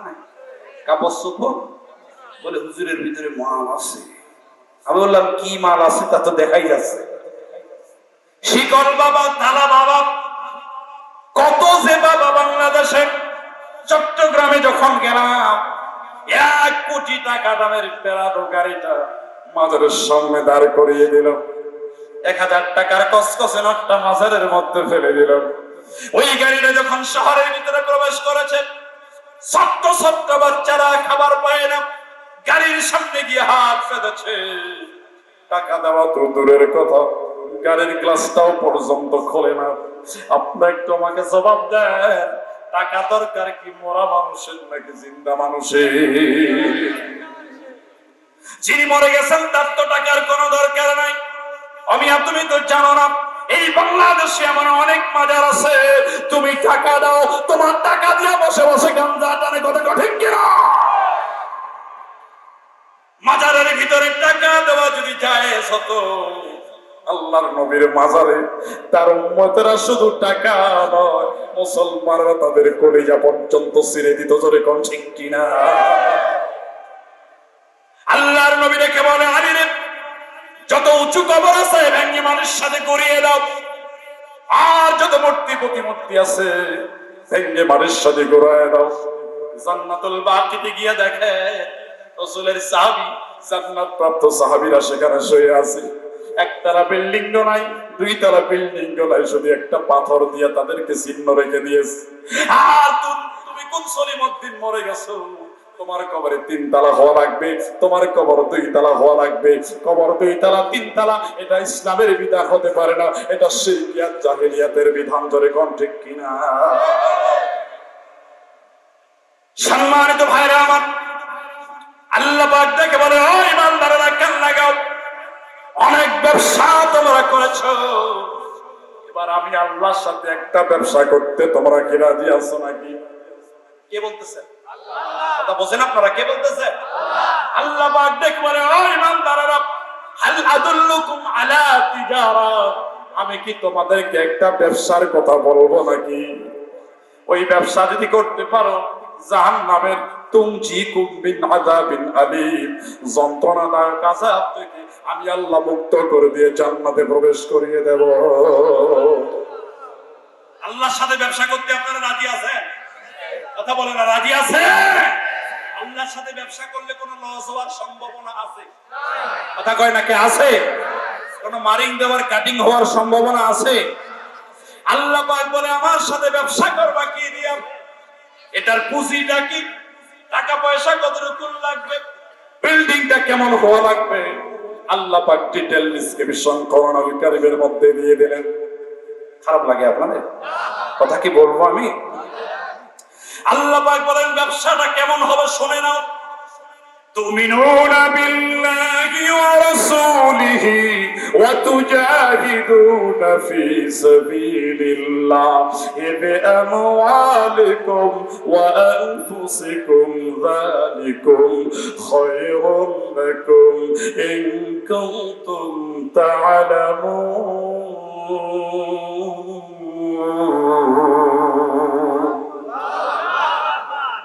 ভালো করে কানটা লাগিয়ে শুনবেন। তাফসীরুল কোরআন মাহফিল নাম দিয়েছেন। তাফসীর শুনতে হলে রাত 12টার আগে শোনা লাগে, না হলে ব্রেন সব কথাগুলি ক্যাচ করতে পারে না। আল্লাহ পাক বলেন, ওই ইমানদারেরা একটু ভালো করে বুঝবেন, ওই ইমানদারেরা তোমরা ব্যবসা করো আমার সাথে। 1 নাম্বার ব্যবসা হলো তুমিনুনা বিল্লাহি ওয়া রাসূলিহি, তোমরা ঈমান আনবে আল্লাহর প্রতি এবং রাসূলের প্রতি। আপনারা যদি বুঝে থাকেন একটু আমাকে জবাব দেন তো, আল্লাহ ঈমান আনতে কাদেরকে বললেন? ঈমানদারদেরকে বললেন নাকি কাফেরদেরকে বললেন? সবাই কথা বোঝেন নাই? আল্লাহ ঈমান আনতে কাদেরকে বলেছেন? ঈমানদারদেরকে না কাফেরদেরকে? ঈমানদারদেরকেই তো বলেছেন নাকি? তাহলে বলতে পারেন, হুজুর ঈমান তো আমার আছেই। কথা বলেন, আছে না? কোরআনের প্রতি ঈমান আছে, ইসলামের প্রতি ঈমান আছে। রাত্রি 12:30 পর্যন্ত বসে বসে কোরআন তেলাওয়াত শুনতেছি।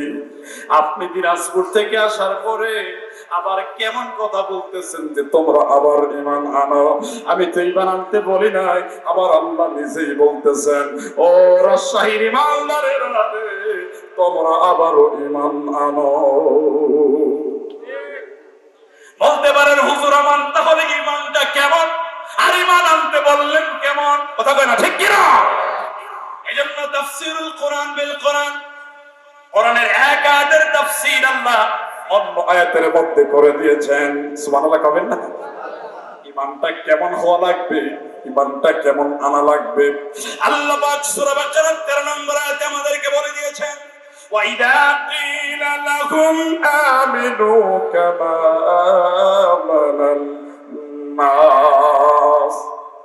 তাফসীরে জালালাইন আয়াতের ব্যাখ্যা করতে গিয়ে বলেন, আই কামা আমানাত আসহাবু মুহাম্মদ সাল্লাল্লাহু আলাইহি ওয়াসাল্লাম, মুহাম্মদ রাসূলুল্লাহ সাল্লাল্লাহু আলাইহি ওয়াসাল্লামের সাহাবীরা যেভাবে আল্লাহর প্রতি ঈমান এনেছে, ও পাকপাড়ার ঈমানদারেরা রে, তোমরাও সাহাবীদের মতো ঈমান আনো। একটু জোরে জোরে বলা যাবে কি সুবহানাল্লাহ? কাদের মতো ঈমান আনতে হবে? সাহাবীদের মতো। কথা বলে না, কাদের মতো? সাহাবীদের মতো ঈমান কিভাবে আনবেন? একটা মাত্র হাদিস আপনাদের সামনে আমি পড়েছি, ভালো করে। আচ্ছা আচ্ছা, ঠিক আছে ঠিক আছে, বসেন। তাহলে সাহাবীদের ঈমান আর আমাদের ঈমানের ভিতরে পার্থক্য আছে নাকি নাই? আমাদের তো অনেকের জন্ডিস মার্কা ঈমান, বিপদ আসতে দেরি, লাইন ঘুরাইতে দেরি নাই, এরকম পাবলিক কম না বেশি? কথা কয় না, কম না বেশি? বলে হুজুর অবস্থা খুব একটা ভালো না। আমি বললাম ভালোটা ছিল কখন? যখন ইব্রাহিম নবী দ্বীনের দাওয়াত দিবে অবস্থা আরো খারাপ, কারণ শাসক হিসাবে আছে নমরুদ। কথা কয় না? কিরে ভাই, আসলো না গেল? সবাই দেবেন। টাকার কথা বললে আবার পাবলিক উঠেন না আপনারা, যে আপনাদের রুমাল যাবে সকলেই পার্টিসিপেট করবেন। আচ্ছা, কথা শোনেন, সাহাবীদের ঈমান আর আমাদের ঈমানে পার্থক্য আছে না নাই? যখন মুসা নবী দ্বীনের দাওয়াত দেবেন, কন্ডিশন আরো খারাপ, কারণ ক্ষমতায় আছে ফেরাউন। কথা বলে না কেন? মনোযোগ দেন, আমার দিকে মনোযোগ দেন। বিশ্বনবী দাওয়াত দিবেন, ক্ষমতায় আছে আবু জাহেল। জি শোনেন, কথা শোনেন। লিল্লাহে তাকবীর, জোরে লিল্লাহে তাকবীর। এখন কি আবু জাহেল দুনিয়াতে আছে? কথা বলেন, আছে? আপনাদের এলাকায় কোন মানুষের নাম আবু জাহেল আছে? নমরুদ নামের কেউ আছে? সাপাইতে ওয়াজ করতে গেছে, একজনকে হুজুর দোয়া করে দেন, আমার নাম কিন্তু জিবরাইল। আরেকজন হুজুর বলে, হুজুর আমার নাম কিন্তু মিকাইল। আমি বললাম, ভাই আজরাইলও আছে নাকি? আবু জাহেল নাম রাখা তো দূরের কথা, নাম নীতি পর্যন্ত ঘৃণা করে। কিয়ামত পর্যন্ত গোটা পৃথিবীর মানুষকে শিক্ষা দিয়ে গেছে, ও দুনিয়ার মানুষেরা, আল্লাহর কোরআনের বিরোধিতা করবার কারণে আজকে ১৫০০ বছর পরে আমার নাম নিতে তোমরা যেমন ঘৃণা করছো, আমার পথকে কেউ যদি অনুসরণ করে, কোরআনের বিরোধিতা করে, ইসলামের বিরোধিতা করে, আনন্দের বিরোধিতা করে, দ্বীনের বিরোধিতা করে, এদের নাম নিতেও আগামীর ভবিষ্যৎ ঘৃণা করবে। যারা বলে ঠিক কিনা? রাসূলের সাহাবীদের মতো ঈমান যদি আনতে চান, একটা হাদিস পড়েছি, বুখারীর হাদিস, ভালো করে বুঝবেন। সারা রাত ওয়াজের দরকার নাই, একটা হাদিস যদি আমল করতে পারেন আপনার জীবন পরিবর্তন হয়ে যাবে।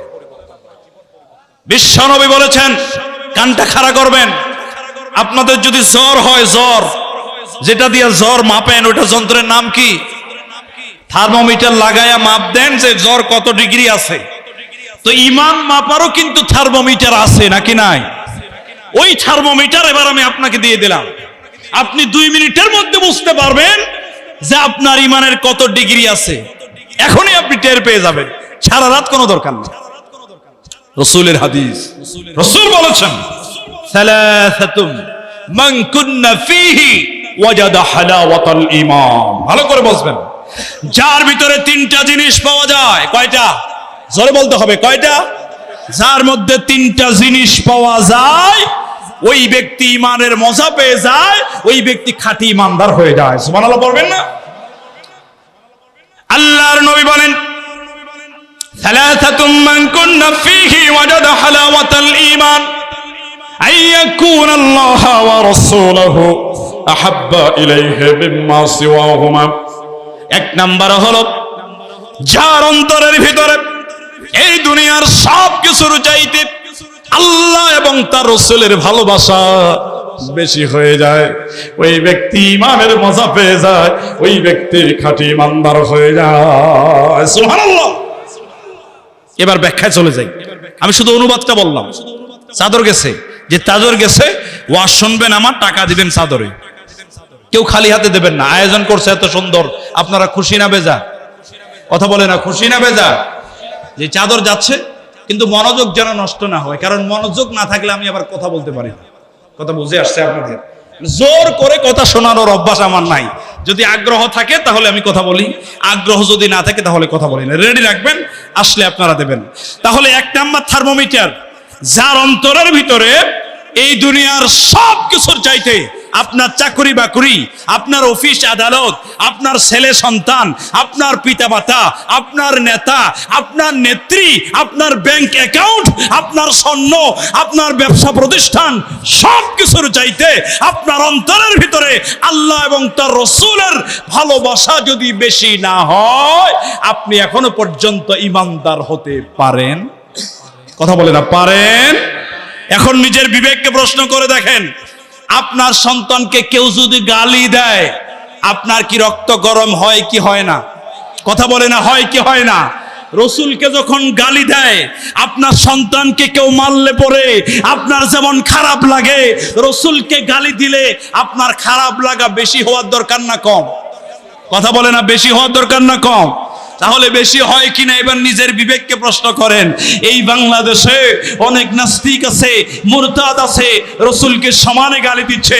এই দেশে কোন নেতার নামে কিছু বললে অনেক জায়গায় জেল জরিমানা পর্যন্ত হয়ে যায়, কিন্তু রসুলকে গালি দেওয়ার পরেও বসে বসে হালুয়া রুটি খায়। তুমি মুসলমান হয়েও প্রতিবাদ করতে পারো না, তোমার অন্তরে মোটেও খারাপ লাগে কাজ করে না।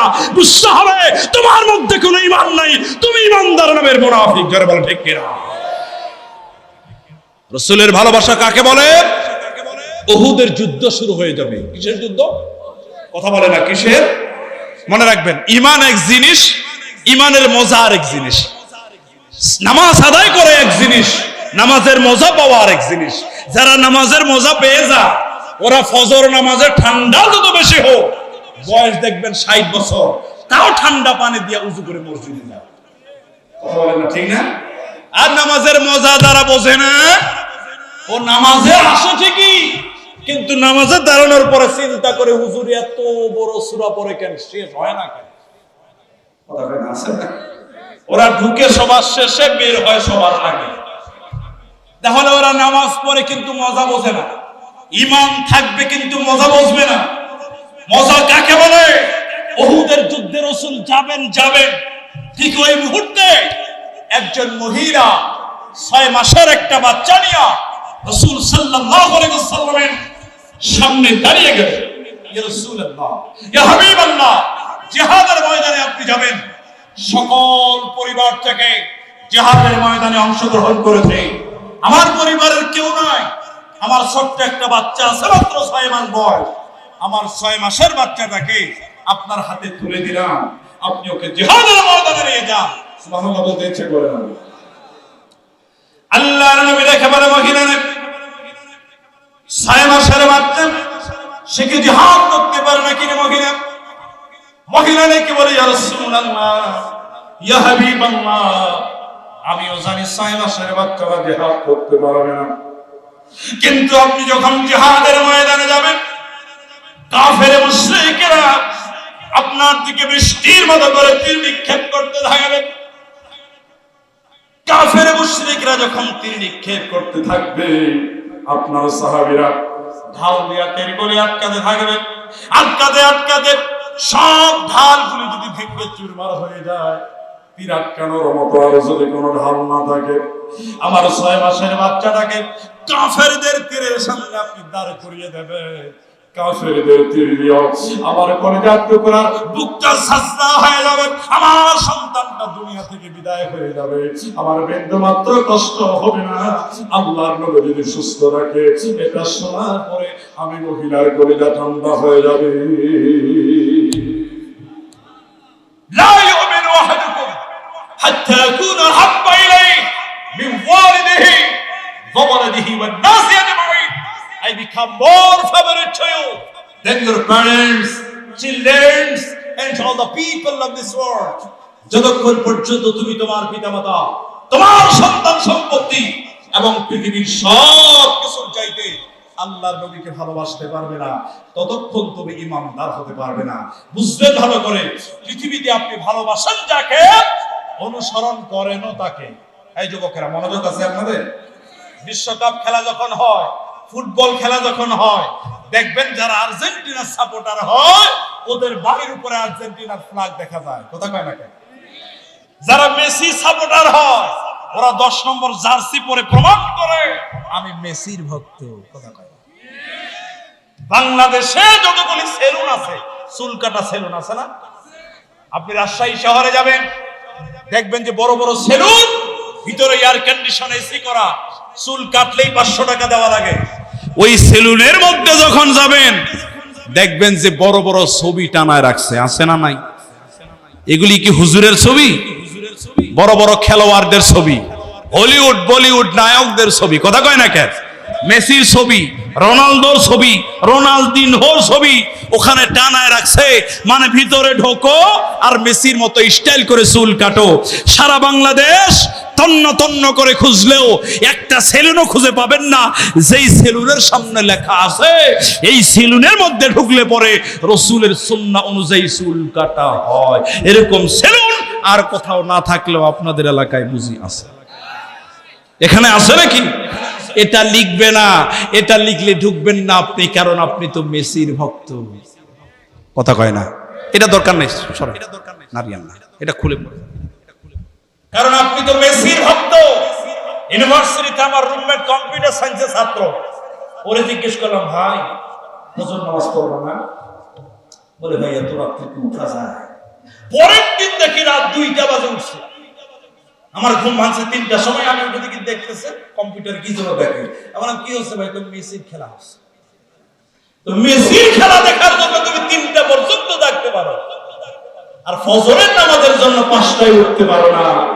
তোমার তো আগা কাটা আর গরু খাওয়া ছাড়া কোনো কাজ নাই। কথা কয় না কেন? তো মুসলমানদের এই পরিণতি হবে না তো কার হবে?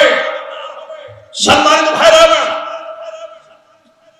পৃথিবীতে ভালোবাসবেন যাকে, অনুসরণ করবেন তাকে।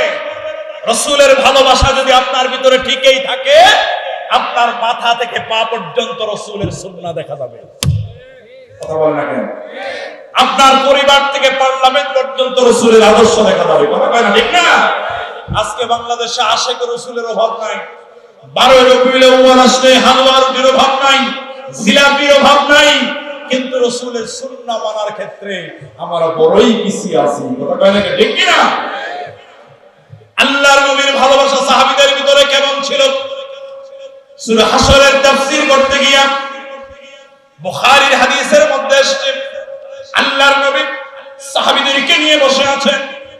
একজন বেদুইন সাহাবী আল্লাহর নবীর সামনে দাঁড়িয়ে গেছে, ইয়া রাসূলুল্লাহ, ইয়া হাবিবাল্লাহ, আজকে কয়েকদিন হয়ে যায় আমার পেটে কোনো খাবারও চাই নাই, একবেলা খাবারের কোনো ব্যবস্থা করা যায় নাকি? বিশ্বনবী আমার সাহাবীদেরকে ডেকে বললেন, আমার সাহাবীরা, তোমাদের মধ্যে এমন কোন সাহাবী আছে নাকি এই লোকটার একবেলার খাবার ব্যবস্থা করবে? বিশ্বনবীর সামনে বসে আছে একজন গরিব সাহাবী।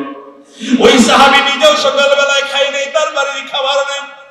হযরত তালহা রাদিয়াল্লাহু তাআলা আনহু তিনি নাক দিয়ে দাঁড়িয়ে গেছেন, ইয়া রাসূলুল্লাহ, ইয়া হাবিবাল্লাহ, ওই লোকটাকে আমার হাতে তুলে দেন, আমার বাড়িতে নিয়ে একটু খাবার ব্যবস্থা করি। অথচ তিনি নিজেও তার বাড়িতে না খেয়ে সকালবেলায় নবীর দরবারে এসেছে। সম্মানিত ভাইরা আমার, ওই লোকটাকে সঙ্গে নিয়ে হযরত তালহা বাড়ির দিকে রওনা দিয়েছেন। করছেন, আল্লাহ আমি তো নিজেই না খাওয়া, আমার বাড়িতে কোনো খাবার নাই। আল্লাহর নবীকে ভালোবেসে রাসূলের মেহমানকে সঙ্গে নিয়ে বাড়িতে রওনা দিয়েছে। হে আমার রব্বুল আলামিন, তুমি একটা ব্যবস্থা আমার জন্য করে দাও। ওই মেহমানকে সঙ্গে নিয়ে ঘরের ভিতরে বসতে দিলেন। স্ত্রীকে ডেকে বলে, স্ত্রী গো, আল্লাহর নবীর একজন মেহমানকে নিয়ে এসেছি। ও প্রাণের স্ত্রী, আমার বাড়িতে খাবার নাই, এটা তো আপনি জানেন, তুমি কোন খাবার ব্যবস্থা করতে পারবে নাকি? স্ত্রী ডেকে বলে, স্বামী গো, তুমি খাও নাই, আমিও খাই নাই, সারাদিন ঘুরে ঘুরে সন্তানদের জন্য অল্প একটু করে খাবার জোগাড় করেছিলাম। আমরা বড় মানুষ, রাতের বেলায় যদি না খাই কষ্ট করে ঘুমায় যাও, কিন্তু আমার দুইটা ছোট্ট সন্তান যদি না খায় তারা কান্নাকাটি করবে, ঘুমাবে না, রাতের বেলায় কষ্ট হয়ে যাবে। কিন্তু আমার স্বামী গো, তুমি যদি আমাকে অর্ডার দাও, তুমি যদি আমাকে অনুমতি দাও, আমার সন্তানের খাবার করে আল্লাহ নবীর মেহমানকে আমি দিয়ে দিতে চাই।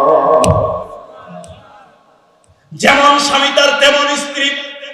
বর্তমান যুগে কোন স্বামী যদি বাড়িতে খাবার জোগাড় করতে না পেরে উল্টা একটা মেহমান নিয়ে আসে, এমন ওই স্ত্রী আছে স্বামীকে এমন ধারানি দেয় বাড়িতে থাকতে পারে, এরকম স্ত্রী আছে না? বাংলাদেশে বউয়ের উপরে নির্যাতন করলে নারী নির্যাতনের মামলা হয়, কিন্তু একটা সমীক্ষায় আমি দেখলাম এই বাংলাদেশে অন্তত 35% স্বামী আছে যারা স্ত্রী কর্তৃক নির্যাতিত হয়। এরকম দরজাল মার্কা বউ আছে না নাই? কথা কয় না, আছে না নাই? কার কার বউ এরকম? হাত তুলে তো দেখি। আসলে তো সবার বউ ভালো, সবার বউ তো ভালো, আলহামদুলিল্লাহ। মা বোনেরা কি ওয়াশন আছে? মা বোনদের প্যান্ডেল আছে? মাশাআল্লাহ। তো মা বোনদের জন্য অফার আছে না নাই? প্রজেক্টর আছে। তো বাংলাদেশে এই যে ঈদ চলে গেল, সামনে আবার কোন ঈদ আসতেছে? কোরবানি ঈদ আসতেছে, ঠিক না? এখানকার চেয়ে ওখানে বেশি। আচ্ছা, অনেকে বলে মাদের একটু ওয়াজ করেন। সব ওয়াজ কিন্তু মা এবং ছেলে সবার জন্য। কথা কয় না কেন? ইমাম মহিলাদের দরকার আছে না? ওই মহিলা যেমন রাসূলকে ভালোবাসে, ওনাদেরও ভালোবাসার দরকার আছে না নাই? তো মহিলাদের স্পেসিফিক কিছু কথা আছে, কিন্তু ওয়াজ যা বলতেছি এটা আপনাদের জন্য, ওনাদের জন্য। কথা কয় না, ঠিক না? তবে সামনে যেহেতু কোরবানির ঈদ, আমার বাংলাদেশে কোরবানির ঈদ আসলে পরে ফ্রিজ কোম্পানিগুলি অফার দেয়। এই কোরবানির ঈদে আমার কোম্পানির ফ্রিজ কিনলে পরে 10,000 টাকা ছাড় আছে না নাই? মানে কোরবানির গরু কেন আর ফ্রিজের মধ্যে ঢুকাও? এই জন্য তো আল্লাহ কোরবানি দিয়েছেন। আরে ভাই, যারা কোরবানি দেয় ওরা তো গরু কিনতে পারে 700 টাকা কেজিতে। কথা কয় না, ঠিক না? যারা সারা বছর খাইতে পারে না ওদেরকে না তুমি দেবে, তবে ফ্রিজে রাখো, অসুবিধা নাই, কিন্তু বেশি দাম করে দাও। কথা কয় না, ঠিক না? কারণ বর্তমান পৃথিবীর যে ইকোনমিক্যাল অবস্থা, ইকোনমিক্যালি ডিজাস্টার গোটা পৃথিবী আসছে, ব্যাংকগুলিতে টাকা নাই। কথা কয় না, ঠিক না? কঠিন অবস্থা চলছে, নীরব দুর্ভিক্ষ। যারা মধ্যবিত্ত তাদের কষ্ট আরো বেশি, তারা মানুষের কাছে চাইতেও পারে না, আবার চলাইতেও পারতেছে। কথা কম হবে, ঠিক? সব কিছু উদ্যোগতি দ্রব্য। তো ফ্রিজ কোম্পানিগুলি যেরকম অফার দেয়, আমার মায়েদেরকে বলি, মায়েরা শোনো, আল্লাহর নবী তোমাদের জন্য শুধু কোরবানির অফার না, কিয়ামত পর্যন্ত গোটা পৃথিবীর নারীদেরকে অফার দিয়েছেন। ও নারীরা, তোমরা কাজ করবে মাত্র 4টা, তোমাদের জন্য জান্নাতের দরজা খোলা হবে 8টা। সুবহানাল্লাহ কবেন? মাত্র 5 ওয়াক্ত নামাজ পড়বে, রমজান মাসে রোজা রাখবে, স্বামীর অর্ডার মেনে চলবে, নিজের সতীত্বকে হেফাজত করবে, পর্দা করে চলবে, কিয়ামতের দিন আল্লাহর জান্নাতের যে কোনো দরজা দিয়ে জান্নাতে যাবে। সুবহানাল্লাহ। ডিজিটাল বাংলাদেশ, নামাজ পড়া সহজ, রোজা রাখা সহজ, কিন্তু স্বামীর অর্ডার মানা একটু কঠিন। কথা কয় না, কারণ সব জায়গায় তো নারী, বেশি লাফালাফি করলে বিপদ আছে না নাই? আবার কথা শুনবে কেমনে? যৌতুক তো 5 লাখ আগেই নেওয়া শেষ। কথা বলে না?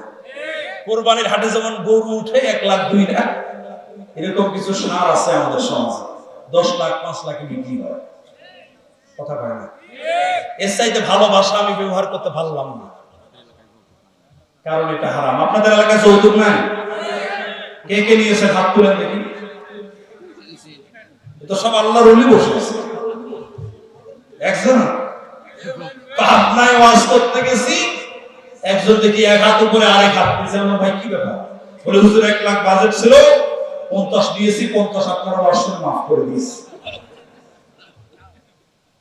আপনারা বলেন যৌতুক হালাল না হারাম?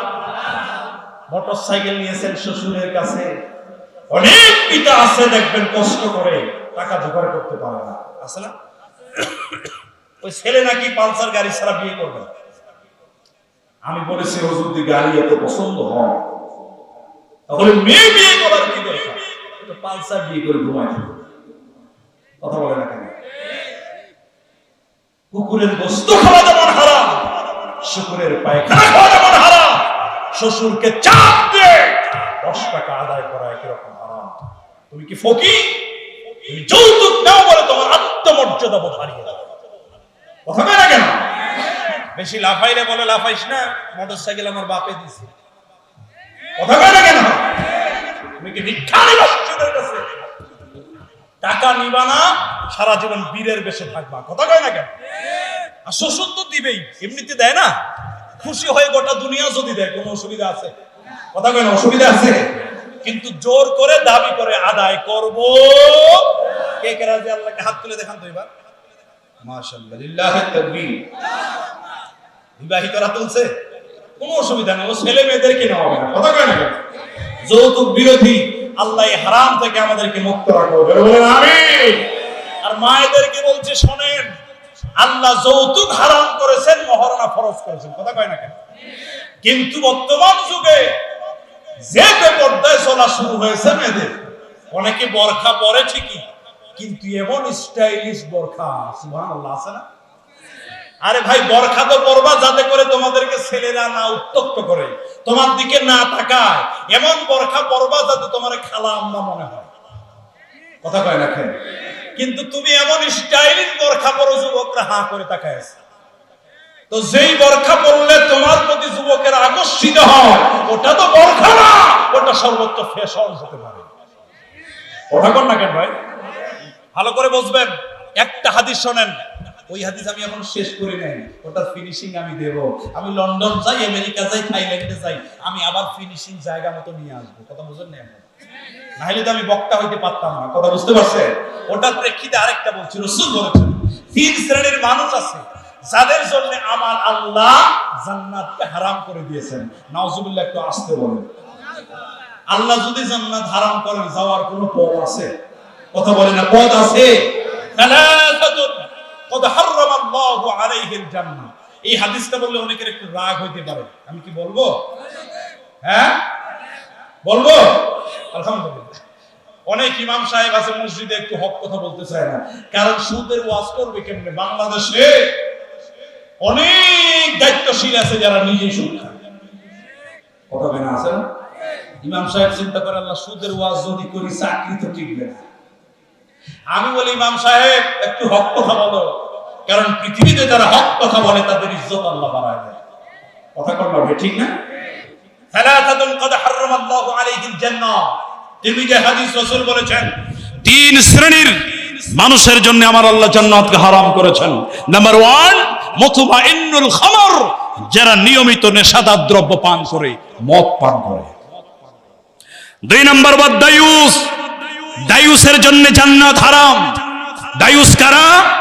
দায়ুস হলো ওই সমস্ত পিতারা যারা তাদের মেয়েকে বেপরদা কলেজে, স্কুলে, ইউনিভার্সিটিতে পাঠায়, মার্কেটে পাঠায়। ঈদের সময় মার্কেটগুলিতে মহিলাদের ঠেলায় ঢুকার কোনো উপায় নেই। কথা কয় না কেন? তুমি কি মরে গেছো নাকি যে তোমার বউকে বেপরদায় মার্কেটে পাঠাতে হবে? বাংলাদেশে অনেক মানুষ আছে নিজের টাকা খরচ করে বউকে সাজায়, একেবারে বিউটি পার্লারে সাজায়া, মোটরসাইকেলের পিছনে বসায়া শুক্রবারে রাজশাহী শহর রাউন্ড দেয়, ওর বউকে দেখায় যে দেখ আমার বউটা কত সুন্দর। তোর মতো বোকা আর বিয়াক্কল বাংলাদেশে একটাও নেই। কথা কয় না কেন? কারণ টাকা খরচ করো তুমি আর মজা নেই ভেবে। তোমার বিবেকে কুত্তায় পেশাব করেছে, তুমি দায়ুস। হাজী সাহেব হজ করছে 3 বার, মেয়েকে পর্দা করায় না। হাজী সাহেব তুমি দায়ুস, তোমার জন্য জান্নাত হারাম। কথা আমার না, কথা মুহাম্মদ রাসূলুল্লাহ, আমি শুধু অনুবাদ করে দিলাম। এইজন্য আপনাদের রাগ হয়ে গেল, তাই না? কিছু কথা যদি বিবেকে না নাড়া দেয় তাহলে তো আমল করবেন না। কথা কয় না কেন? দায়ুস ওই সমস্ত স্বামীরা যারা তার বউকে বেপরদায় বাইরে পাঠিয়ে দেয়। 3 নম্বর বলে আকুল, পিতামাতার অবাধ্য সন্তান যারা তাদের জন্য জান্নাত হারাম। পৃথিবীতে সম্পদ চাও, টাকা চাও, পয়সা চাও, ইজ্জত চাও, পিতামাতার খেদমত করো, আল্লাহ বাড়িয়ে দেবেন। তোমার কাছে সবচাইতে বড় পীর হলো তোমার পিতামাতা। সুবহানাল্লাহ কবেন? পিতামাতাকে অখুশি রেখে আল্লাহকে খুশি করা যায়? হযরত তালহা রাদিয়াল্লাহু তাআলা আনহু এবার ডেকে বলেন, ওয়া আপনার স্ত্রীর যে খাবারটুকু সন্তানের জন্য তুমি রেখে দিয়েছো, ওই খাবারটুকু তুমি আমারে দিয়ে দাও। একটা পাত্রের মধ্যে খাবারটা সাজায়া মেহমানের সামনে যখন পেশ করেছে, আরব দেশের নিয়ম হলো খাবার যখন দেওয়া হয় আগে খায় বাড়িওয়ালা, তারপরে খায় মেহমান। আল্লাহর নবীর মেহমান ডেকে বলে, এ তালহা রে, তুমি আমার সঙ্গে খাবার শুরু করো, এরপরে না হয় আমি খাবো। হযরত তালহা চিন্তা করে, না না না, এটা হতে পারে না। অল্প একটুকু খাবার, ওই খাবারের মধ্যে আমি যদি ভাগ বসাই লোকটার বড্ড কষ্ট হয়ে যাবে। এই চিন্তা করে হযরত তালহা রাদিয়াল্লাহু তাআলা ঘরের ভিতর থেকে বেরিয়ে গেলেন। ঘর থেকে বের হয়ে স্ত্রীকে ডেকে বলে, স্ত্রী গো, আরেকটা খালি পাত্রের ব্যবস্থা করে দাও। স্ত্রী ডেকে বলে, স্বামী গো, খালি পাত্র দিয়ে কি হবে, আর তো খাবার নাই। বলে, খাবারের কোনো দরকার নাই। এবার একটা খালি পাত্র হাতের মধ্যে নিয়ে ঘরের ভিতরে প্রবেশ করেছে। টিম টিম টিম টিম করে একটা আলো জ্বলছিল। হযরতে তালহা রাদিয়াল্লাহু তাআলা আনহু একটা ফু দিয়া ওই আলোটারে নিভাই দিলেন, আর ডেকে বললেন, ও নবীজির মেহমান, আপনি মন খারাপ করবেন না, আমার বাড়িতে একটু তেলের অভাব আছে, তেল একটু কম আছে, এজন্য আমি আলোটা নিভাই দিলাম। এবার অন্ধকারের ভিতরে আল্লাহর নবী মেহমানের সামনে হযরতে তালহা বসেছে, কিন্তু আল্লাহর নবীর মেহমানের সামনে যে প্লেট আছে, তার প্লেট আছে, খাবারও আছে, কিন্তু তালহার সামনে প্লেট আছে, তার প্লেটের মধ্যে কোনো খাবার নাই। আল্লাহর নবীর মেহমান প্লেট থেকে খাবার শুরু করেছেন, কিন্তু তালহার প্লেটে কোনো খাবার নাই। অন্ধকারের ভিতরে হযরত তালহা রাদিয়াল্লাহু তাআলা শুধু খাবারের ভান করে গেছে। ফজর নামাজের সময় হযরত তালহা রাদিয়াল্লাহু তাআলা নামাজের জন্য যখন মসজিদে চলে গেছে, আল্লাহর নবী ডেকে বলে, তালহা, গতকালকে রাতে এমন কি আমল করেছিস রে তালহা, তোর আমলে আল্লাহ রাব্বুল আলামিনের আরশে আযীম খুশি হয়ে গেছে। আল্লাহ রাব্বুল আলামিন তোর আমলে খুশি হয়ে আয়াত নাযিল করে দিয়েছে, ওয়া ইউথিরুনা আলা আনফুসিহিম ওয়ালাউ কানা বিহিম খাসাসা। সাহাবীদের একটা চরিত্র হলো যারা নিজের প্রয়োজনের চাইতে আরেকজন মুসলিম ভাইয়ের প্রয়োজনকে বেশি গুরুত্ব দিত। সুবহানাল্লাহ। আজকে আপনি একটা গুরুত্বপূর্ণ কথা বলে যাই, আপনার ছেলের জন্য আপনি দোয়া করেন, আল্লাহ আমার সন্তানটাকে ডাক্তার বানাও, আমার সন্তানটাকে ইঞ্জিনিয়ার বানাও। এত দোয়া করেন, আপনারা দোয়া কবুল হয় না। আমি একটা আমল আপনাদেরকে বলে দিয়ে যাই, আমলটা যদি করতে পারেন আল্লাহর কসম 100% আপনার দোয়া আল্লাহ কবুল করে নেবে। বলবো? ঘুম ধরছে বুঝি অনেকে? ঘুম ধরছে ভাই? তাকবীর দেন তো জোরে, লিল্লাহি তাকবীর। আর একটু জোরে কর না, লিল্লাহি তাকবীর। আপনার সন্তানের ভালো হোক, এটা আপনি চান কি চান না? আপনার সন্তান শিক্ষিত হোক, চান কি চান না? আপনার চাচাতো ভাই নাম হলো আব্দুল্লাহ, কি নাম? ঢাকা শহরের গার্মেন্টসে কাজ করে, আপনার ফ্যামিলির অবস্থা ভালো, আপনার ইনকামও ভালো, কিন্তু আব্দুল্লাহর অবস্থা খুব একটা ভালো। উদাহরণ দিচ্ছি, থাকে ঢাকায়, কাজ করে গার্মেন্টস। আপনি মসজিদে যান, 2 রাকাত নামাজ পড়েন, নামাজ পড়ে এই বাগমারায় বসে বসে ঢাকাতে থাকা আব্দুল্লাহর জন্য দোয়া করেন, আল্লাহ আব্দুল্লাহ পরিবারের বড় অভাব, আল্লাহ তার পরিবারের অভাবকে তুমি দূর করে দাও। আল্লাহ তার 2টা ছেলে, আমি দোয়া করছি তার একটা ছেলেকে ডাক্তার বানাও, আরেকটাকে ইঞ্জিনিয়ার বানাও। আপনি যখন বাগমারায় বসে বসে অনুপস্থিত ব্যক্তির জন্য যখন দোয়া করেন, রাসূল বলেন কেউ যদি অনুপস্থিত ব্যক্তির জন্য দোয়া করতে থাকে, আপনি ওর জন্য যা যা দোয়া করেন আল্লাহ একদল ফেরেশতা পাঠিয়ে দেয়। আপনি ওর জন্য যা বলেন ফেরেশতারা আপনার জন্য ওটাই দোয়া করতে থাকে। সুবহানাল্লাহ। আপনার দোয়া কবুল হতেও পারে, নাও হতে পারে, ফেরেশতাদের কোনো গুনাহ নাই, তাদের দোয়া আল্লাহ কবুল করে নেয়। তাহলে মানুষের জন্য যদি ভালো দোয়া করেন নিজের ভালো হয়, কথা কয় না? আর আমরা দোয়া করি আল্লাহ ওই মরে না কেন? ডাক্তার খালি আমার ছেলে হবে, ওর ছেলে হবে চাষা, কথা কয় না? আমাদের সমাজে হিংসা আছে না? কথা কয় না? হিংসা আছে না? ওই একটা এক্সাম্পল দিই, পীর সাহেবের কাছে নাকি মুরিদ গেছে, হুজুর একটা দোয়া করেন যাতে 2 তলা বিল্ডিং দিতে পারে। হুজুর বলে বাবা আমি দোয়া দিব, অসুবিধা নাই, তবে তোর যদি হয় 2 তলা, পাশের বাড়ি 4 তলা। মুরিদ বলে হুজুর ওই দোয়ার দরকার নেই, তো থামেন, আমার বউর সাথে পরামর্শ করি, বউ কি বলে আগে দেখি। বউকে বলে বউ হুজুর তো বলছে দোয়া করবে, কিন্তু আমার যা হবে প্রতিবেশীর তার ডবল হবে। বলে অসুবিধা নাই, যাও, আমার হইলেই চলে। বলে হুজুর তাহলে দোয়া করেন। দোয়া করছে, মুরিদের আস্তে আস্তে 2 তলা, কিন্তু প্রতিবেশীর কয় তলা? এবার ভিতরে জ্বলা শুরু হয়ে গেছে। হিংসা বোঝেন? আরেকজনের ভালো দেখা যদি ভিতরে জ্বলে, শুধু ঝাল আর মরিচ খাইলেই জ্বলে না, মানুষের ভালো দেখলেও কিছু মানুষের ভিতরে জ্বলে। এরকম মানুষ তো আপনাদের এলাকায় না, কথা কয় না ভাই? আছে না? ওটা দেখলেও অনেকের জ্বলে, এর নাম হলো হিংসা। ওর ভিতরে জ্বলা শুরু হয়ে গেছে, আমার 2 তলা ও 4 তলা হবে কেন? হুজুরকে গিয়ে বলে হুজুর বেয়াদবি মাফ করবেন, দোয়া আরেকটা করতে হবে। বলে কি দোয়া? দোয়া কবুল হয়নি? বলে হ্যাঁ হয়েছে। 2 তলা হয় নাই? বলে হয়েছে। বলে হুজুর এবার দোয়া করেন যাতে আমার 1 চোখ কানা হয়ে যায়।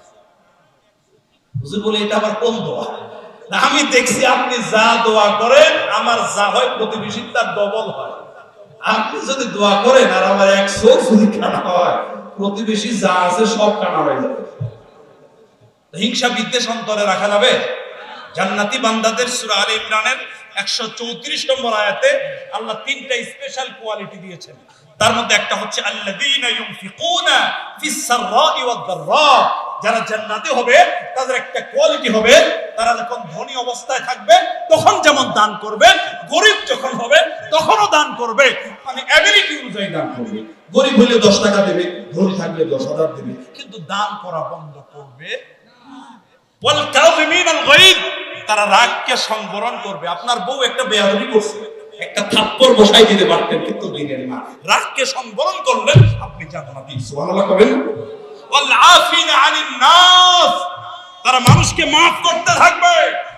আল্লাহর নবী একদিন বক্তব্য দিচ্ছিলেন, একজন বেদুইন সাহাবী, গরীব মানুষ, স্যান্ডেল নাই পায়ে, মসজিদের ভিতরে ঢুকবে। এই অবস্থায় রাসূল সাল্লাল্লাহু আলাইহি ওয়াসাল্লাম বললেন, সাহাবীরা পিছনের দিকে তাকায় দেখো, আমি নবী ঘোষণা দিলাম এই মুহূর্তে একজন সাহাবী মসজিদে প্রবেশ করবে। আমি নবী বলে দিলাম ওই সাহাবীটা জান্নাতি সাহাবী। সুবহানাল্লাহ কবেন না? রাসূল জান্নাতি বলেছে, পিছনে সবাই তাকায় দেখে কে আসলো রে ভাই, রাসূল তাকে জান্নাতি বলেছে। তাকায় দেখে যে না, এটা কোনো পরিচিত সাহাবী না, অপরিচিত বেদুইন একজন সাহাবী, তা আবার গরীব মানুষ, পায়ে জুতাও নেই। সুবহানাল্লাহ। হযরত আব্দুল্লাহ রাদিয়াল্লাহু তাআলা আনহু মনে মনে চিন্তা করতে লাগলেন, আল্লাহর নবী কেন তাকে জান্নাতি বলেছেন? তিনি অপেক্ষা করতে লাগলেন। পরের দিন বিশ্ব নবী আবার বক্তব্য দিচ্ছিলেন। আল্লাহর নবী ডেকে বলে, আমার সাহাবীরা, আমি নবী ঘোষণা দিলাম এই মুহূর্তে একজন সাহাবী মসজিদের ভিতরে প্রবেশ করবে, আমি নবী তার জান্নাতি বলে ঘোষণা দিলাম। সুবহানাল্লাহ বলেন। হযরত আব্দুল্লাহ পরের দিন পিছনের দিকে তাকায় দেখে আল্লাহর নবী প্রথম দিন তাকে জান্নাতি বলেছেন, দ্বিতীয় দিন একই ব্যক্তিকে জান্নাতি বলেছে। আল্লাহর নবী তৃতীয় দিন যখন বক্তব্য দিচ্ছিলেন, আল্লাহর নবী আবারও বললেন, ও আমার সাহাবীরা রে, আমি ঘোষণা দিলাম এই মুহূর্তে একজন সাহাবী মসজিদের ভিতরে প্রবেশ করবে, আমি নবী ওই সাহাবীর জান্নাতি বলে ঘোষণা দিলাম। হযরতে আব্দুল্লাহ তৃতীয় দিন পিছনের দিকে তাকায় দেখলেন আল্লাহর নবী 2 দিন তাকে জান্নাতি বলেছে, তৃতীয় দিন একই ব্যক্তিকে জান্নাতি বলেছে। হযরতে আব্দুল্লাহ মনে মনে চিন্তা করে, না না, ওই লোকটার খোঁজ নেওয়া লাগবে। ওই লোকটার খোঁজ নিয়ে তার বাড়ির খবর বের করে ফেললেন। এশার নামাজের পরে ওই বেদুইন লোকের বাড়িতে হযরতে আব্দুল্লাহ উপস্থিত হয়ে দেখে বলে, চাচা না, আপনার বাড়িতে আমি 3 দিন মেহমান হিসাবে থাকতে চাই, আমার বাড়িতে একটু প্রবলেম আছে, আপনার বাড়িতে আমি 3 দিন থাকতে চাই। কয়দিন? কথা বলে না, কয়দিন? তার উদ্দেশ্য হলো আল্লাহর নবী তাকে জান্নাতি কেন বলেছে, তার কি স্পেশাল আমল আছে, ওই আমলটা খুঁজে বের করে ওই আমল করে সে জান্নাতি হতে চায়। সুবহানাল্লাহ। আল্লাহ পাক বলেন, ওয়াসারিউ ইলা মাগফিরাতিন মির রাব্বিকুম ওয়া জান্নাতিন আরদুহাস সামাওয়াতু ওয়াল আরদ। তোমরা কম্পিটিশন করো, প্রতিযোগিতা করো, জান্নাতের জন্য কম্পিটিশন করো। হযরতে আব্দুল্লাহ 3 দিনের মেহমান হয় ওই চাচার বাড়িতে থেকে গেলেন। এশার নামাজের পরে চাচার সঙ্গে ঘুমায় গেলেন। চাচা শুইতে দেরি, ঘুম আসতে দেরি নাই, নাক ডাকা শুরু করে দিয়েছে, কিন্তু আব্দুল্লাহ চাচার সঙ্গে শুয়ে পড়েছে, তার চোখে কোনো ঘুম নাই, চোখটা খুলে তাকায় আছে আর অপেক্ষা করতেছে এই চাচা যান স্পেশাল এমন কি আমল করেছে, ওই আমলটা আমি দেখতে চাই। আল্লাহর নবী কোন আমলের কারণে এই চাচাকে জান্নাতি বলেছে। ফজর পর্যন্ত আব্দুল্লাহ জেগে আছে, চাচা ঘুম থেকে ওঠে না। ফজর আজান যখন হয়ে গেছে, লাফ দিয়ে দাঁড়িয়ে গেছে, ওযু করে রাসূলের মসজিদে নামাজের জন্য চলে গেছে। সারা রাত চলে গেল, স্পেশাল কোন আমল আবিষ্কার করতে পারে নাই। সারাদিন চলে গেছে, আমল আবিষ্কার করতে পারে নাই। উনিও যা করে তিনিও তাই করেন। একদিন যায়, 2 দিন যায়, 3 দিন চলে গেছে। হযরতে আব্দুল্লাহ স্পেশাল কোন আমল আবিষ্কার করতে পারে নাই। 3 দিন যখন হয়ে গেছে, এবার ডেকে বলে, চাচা যান, আমি এবার বাড়ি যেতে চাই, কিন্তু আমার বাড়িতে কোনো প্রবলেম হয় নাই, আমি একটা কারণ নিয়ে আপনার বাড়িতে এসেছিলাম। আপনি যখন মসজিদে প্রবেশ করেছিলেন, আল্লাহর নবী আপনাকে এক এক করে 3 দিন জান্নাতি ঘোষণা দিয়েছে। ও চাচা যান, আমি একটা আপনাকে জিজ্ঞেস করতে চাই, আপনার স্পেশাল এমন কোন আমল আছে যে আমলের কারণে আল্লাহর নবী আপনাকে 3 দিন জান্নাতি বলেছে? চাচা যান ডেকে বলে, আব্দুল্লাহ রে, আমার স্পেশাল এমন কোন আমল নাই যে আমলের কারণে আল্লাহ নবী আমাকে জান্নাতি বলেছে, এমন কোন আমল তো আমার জানা নাই।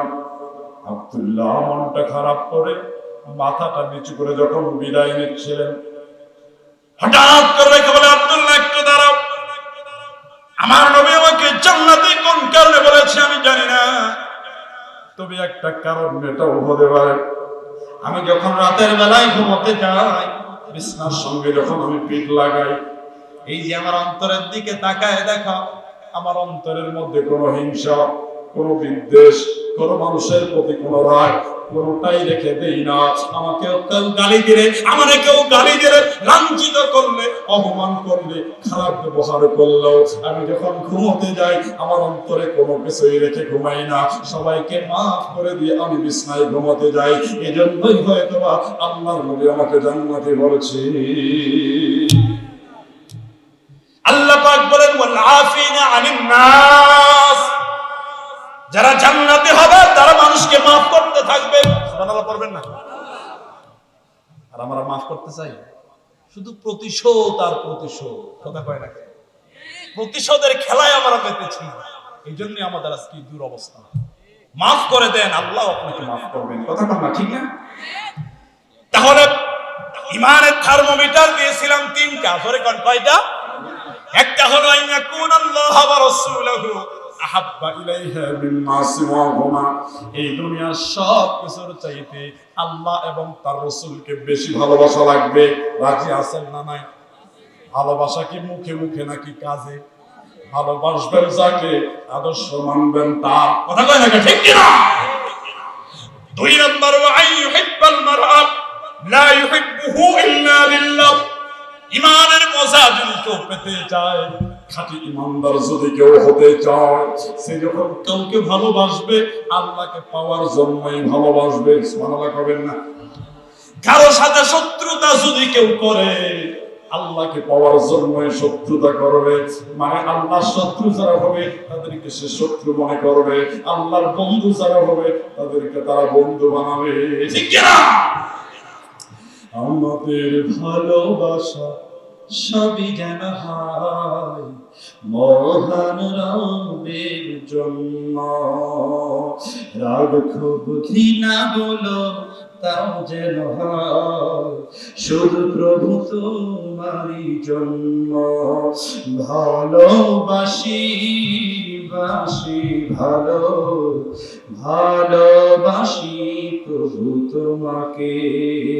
মান আহাব্বা লিল্লাহ ওয়া আবগাদা লিল্লাহ ওয়া মান আলিল্লাহ ওয়া আ'তা লিল্লাহ ফাকাদ ইসতাকমালাল ঈমান। আমাদের ভালোবাসা কার জন্য হবে? আমাদের শত্রুতা কার জন্য হবে? 3 নম্বর, ওয়া আইয়াকরাহা আইয়াউদা ফিল কুফরি কামা ইয়াকরাহু আইয়াকদাফা ফিন নার। আগুনে ঝাঁপ দেওয়াকে, আগুনে নিক্ষিপ্ত হওয়াকে আপনি যেমন মোটেও পছন্দ করেন না, ঈমান আনার পরে টাকার বিনিময়, সম্পদের বিনিময়, ক্ষমতার বিনিময়, দুনিয়ার কোনো কিছুর বিনিময় ঈমানকে ছেড়ে দেওয়াকে আপনি যেমন অপছন্দনীয় মনে করবেন। অথচ আজকে অনেকেই টাকার কাছে, একটু ক্ষমতার কাছে ঈমানকে বিক্রি করে দেয়। এরকম ঈমানদার আছে নাকি নাই? কথা কয় না? আছে না? বিড়ির কাছে পর্যন্ত ঈমান বেশি। কথা কয় না ঠিক না? সম্মানিত ভাইরা আমার, আল্লাহ পাক বলেন তুমিনুনা বিল্লাহি ওয়া রাসূলি, তোমরা ঈমান আনো সাহাবীদের মতো। 2 নম্বর ব্যবসা, ওয়া তুজাহিদুনা ফি সাবিলিল্লাহি বিআমওয়ালিকুম ওয়া আনফুসিকুম যালিকুম খায়রুন লাকুম ইন কুনতুম তা'লামুন।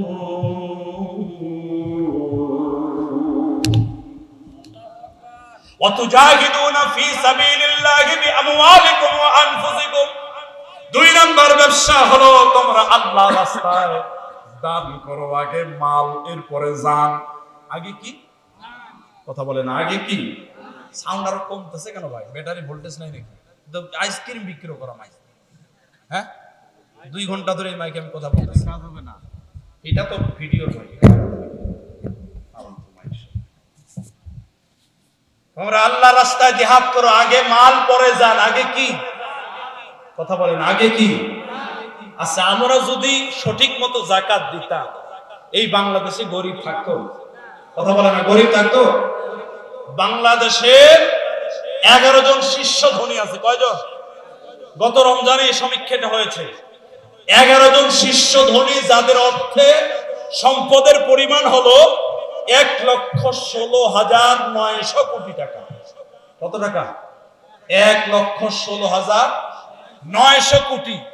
এই 11 জন যদি যাকাত দেয় 2.5% হারে, তাহলে বাংলাদেশের 4,500 ইউনিয়ন পরিষদ আছে। প্রত্যেকটা ইউনিয়ন পরিষদ 44 কোটি করে টাকা পায় প্রতি বছর। বুঝেন নাই কথা? কয় কোটি? 44 কোটি যদি প্রত্যেকটা চেয়ারম্যানকে দেওয়া হয়, ইউনিয়ন উন্নত হতে সময় লাগবে?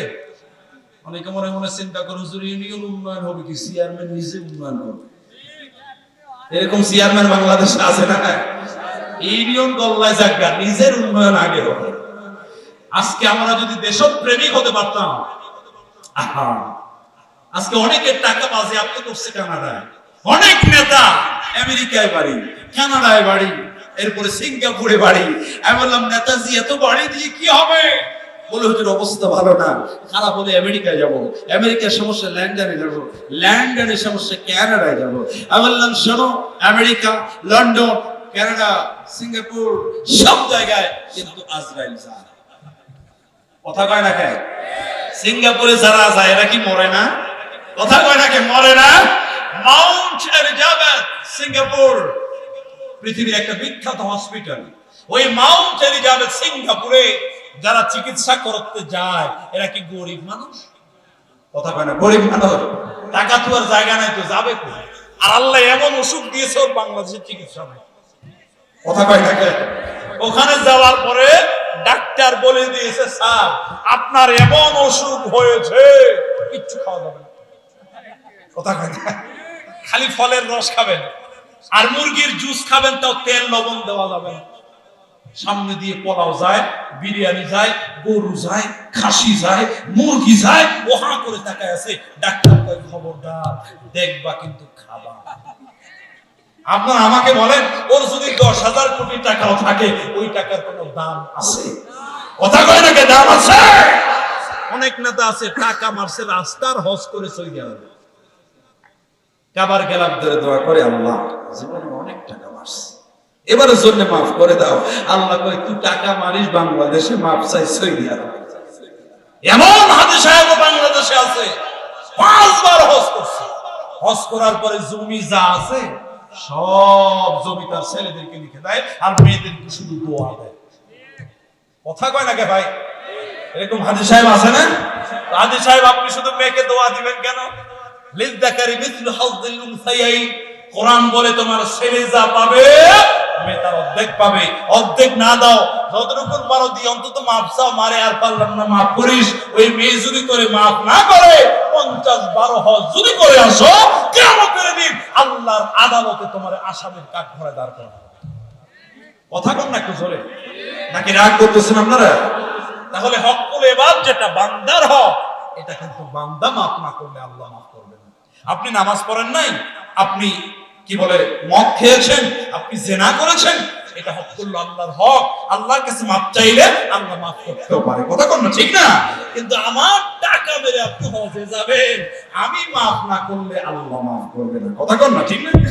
হকুল ইবাদের ক্ষেত্রে আমরা যদি হালাল উপার্জন করতে পারি, আপনার ইবাদতের ক্ষেত্রে যে রমজান মাস চলে গেল, 2-3 দিন তো হয়ে গেল, হ্যাঁ, এখন শাওয়াল মাস চলছে। যে ব্যক্তি শাওয়ালের 6টি রোজা রাখলো, সে যেন সারা বছর রোজা রাখলো। সুবহানাল্লাহ কবেন না? অনেকে হয়তো শুরু করে দিয়েছেন, ঠিক না? যারা করেন নাই তারাও করতে রাজি আছেন না? নাই। কারণ মান জাআ বিল হাসানাতি ফালাহু আশরু আমসালিহা। আল্লাহ পাক বলেন তোমরা আমল করবে একটা, আমি আল্লাহ সওয়াব দিব 10টা। সুবহানাল্লাহ কবেন না? তো 30 দিনে 30 রোজা, 30 10 এ 300 কত হয়? আর 6 10 এ 60, 360 দিনের সওয়াব। সুবহানাল্লাহ কবেন না? আর 5 দিন তো রোজা রাখা হারাম। কয় দিন? 2 ঈদের দিন আর কোরবানির ঈদের পরে 3 দিন। 3 আর 2 এ কত হয়? 5 দিন এমনিতেই হারাম, আর 360 দিনের সওয়াব। সুবহানাল্লাহ কবেন না? যদি করতে পারেন, সুসংবাদ আছে না নাই? আল্লাহর নবী বলেন ফিল জান্নাতি তামানিয়াতু আবওয়াবিন মিনহা বাবুন ইসমা রায়্যান লা ইয়াদখুলুহু ইল্লা সায়িমুন। কিয়ামতের দিন জান্নাতে যাওয়ার জন্য দরজা থাকবে মোট 8টা। জোরে কোন কয়টা? সবাই কয় না কয়টা? জান্নাত একটা, দরজা কয়টা? তার মধ্যে স্পেশাল একটা দরজা থাকবে, ওই দরজার নাম হবে রায়্যান।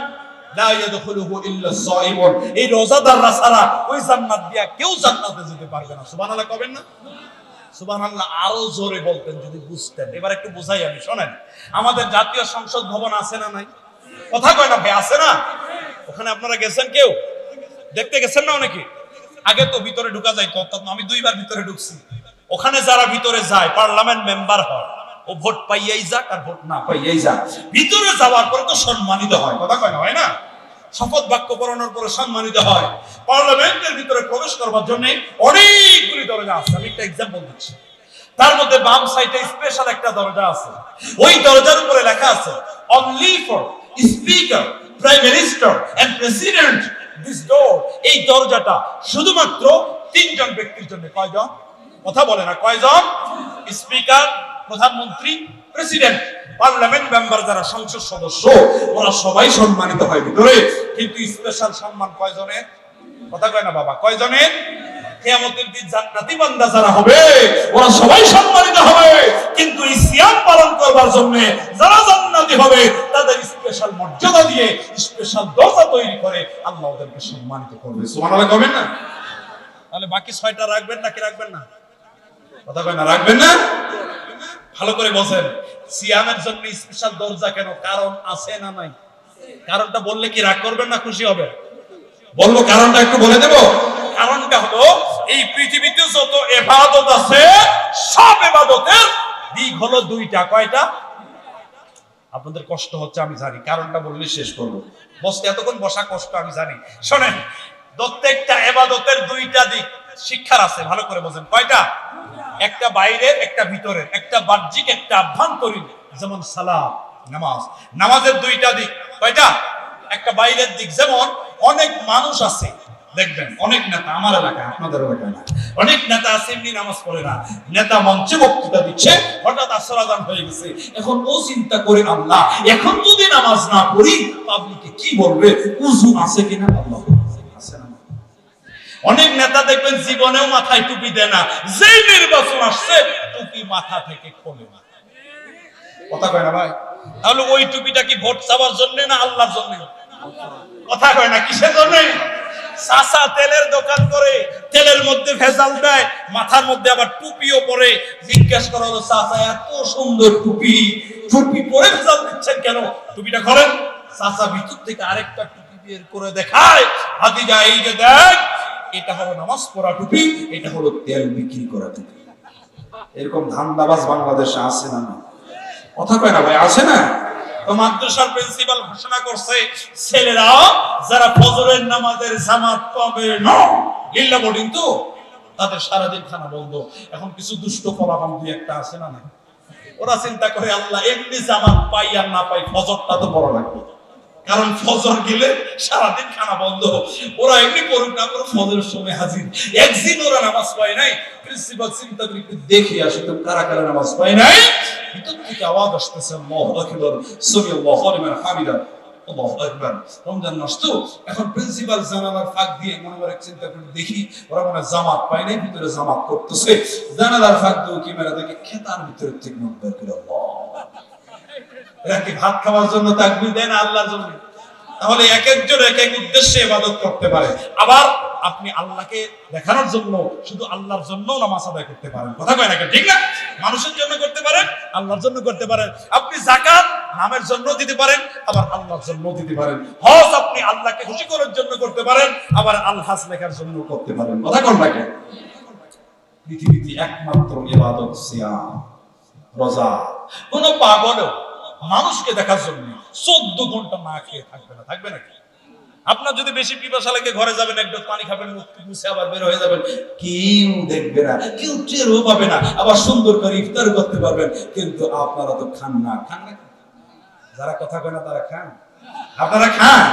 খান না তো, কারণ আপনারা জানেন কেউ যেটা দেখে না ওটা দেখে কে? এটার নাম হলো তাকওয়া। সুবহানাল্লাহ কবেন না? এটার নাম কি? তাকওয়া। বেশি বুঝাইতে হয় না, এর নামই তাকওয়া। যে কেউ দেখতেছে না, আল্লাহ দেখতেছে। এই তাকওয়ার শিক্ষা শুধু রমজানে না রেখে এবার রমজানের বাইরে নিয়ে আসেন।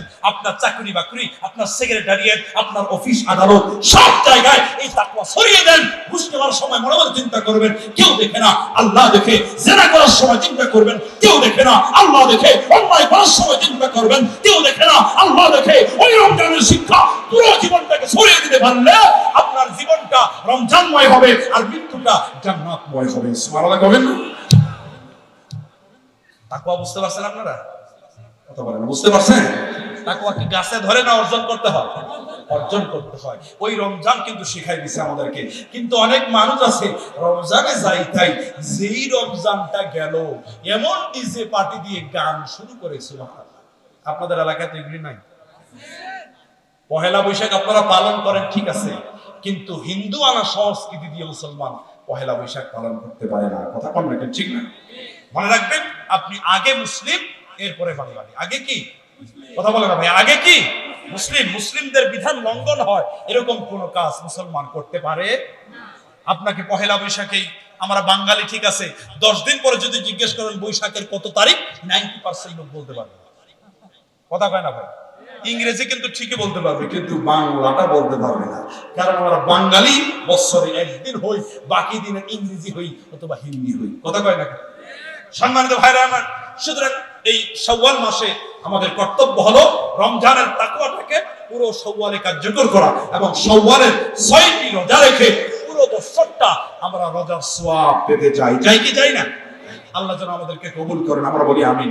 অতুজাহিদুনা ফি সাবিলিল্লাহি বিআমওয়ালিকুম ওয়া আনফুসিকুম, তোমরা আল্লাহর রাস্তায় জিহাদ করবে, আগে মাল পরে জান। আগে কি ভাই?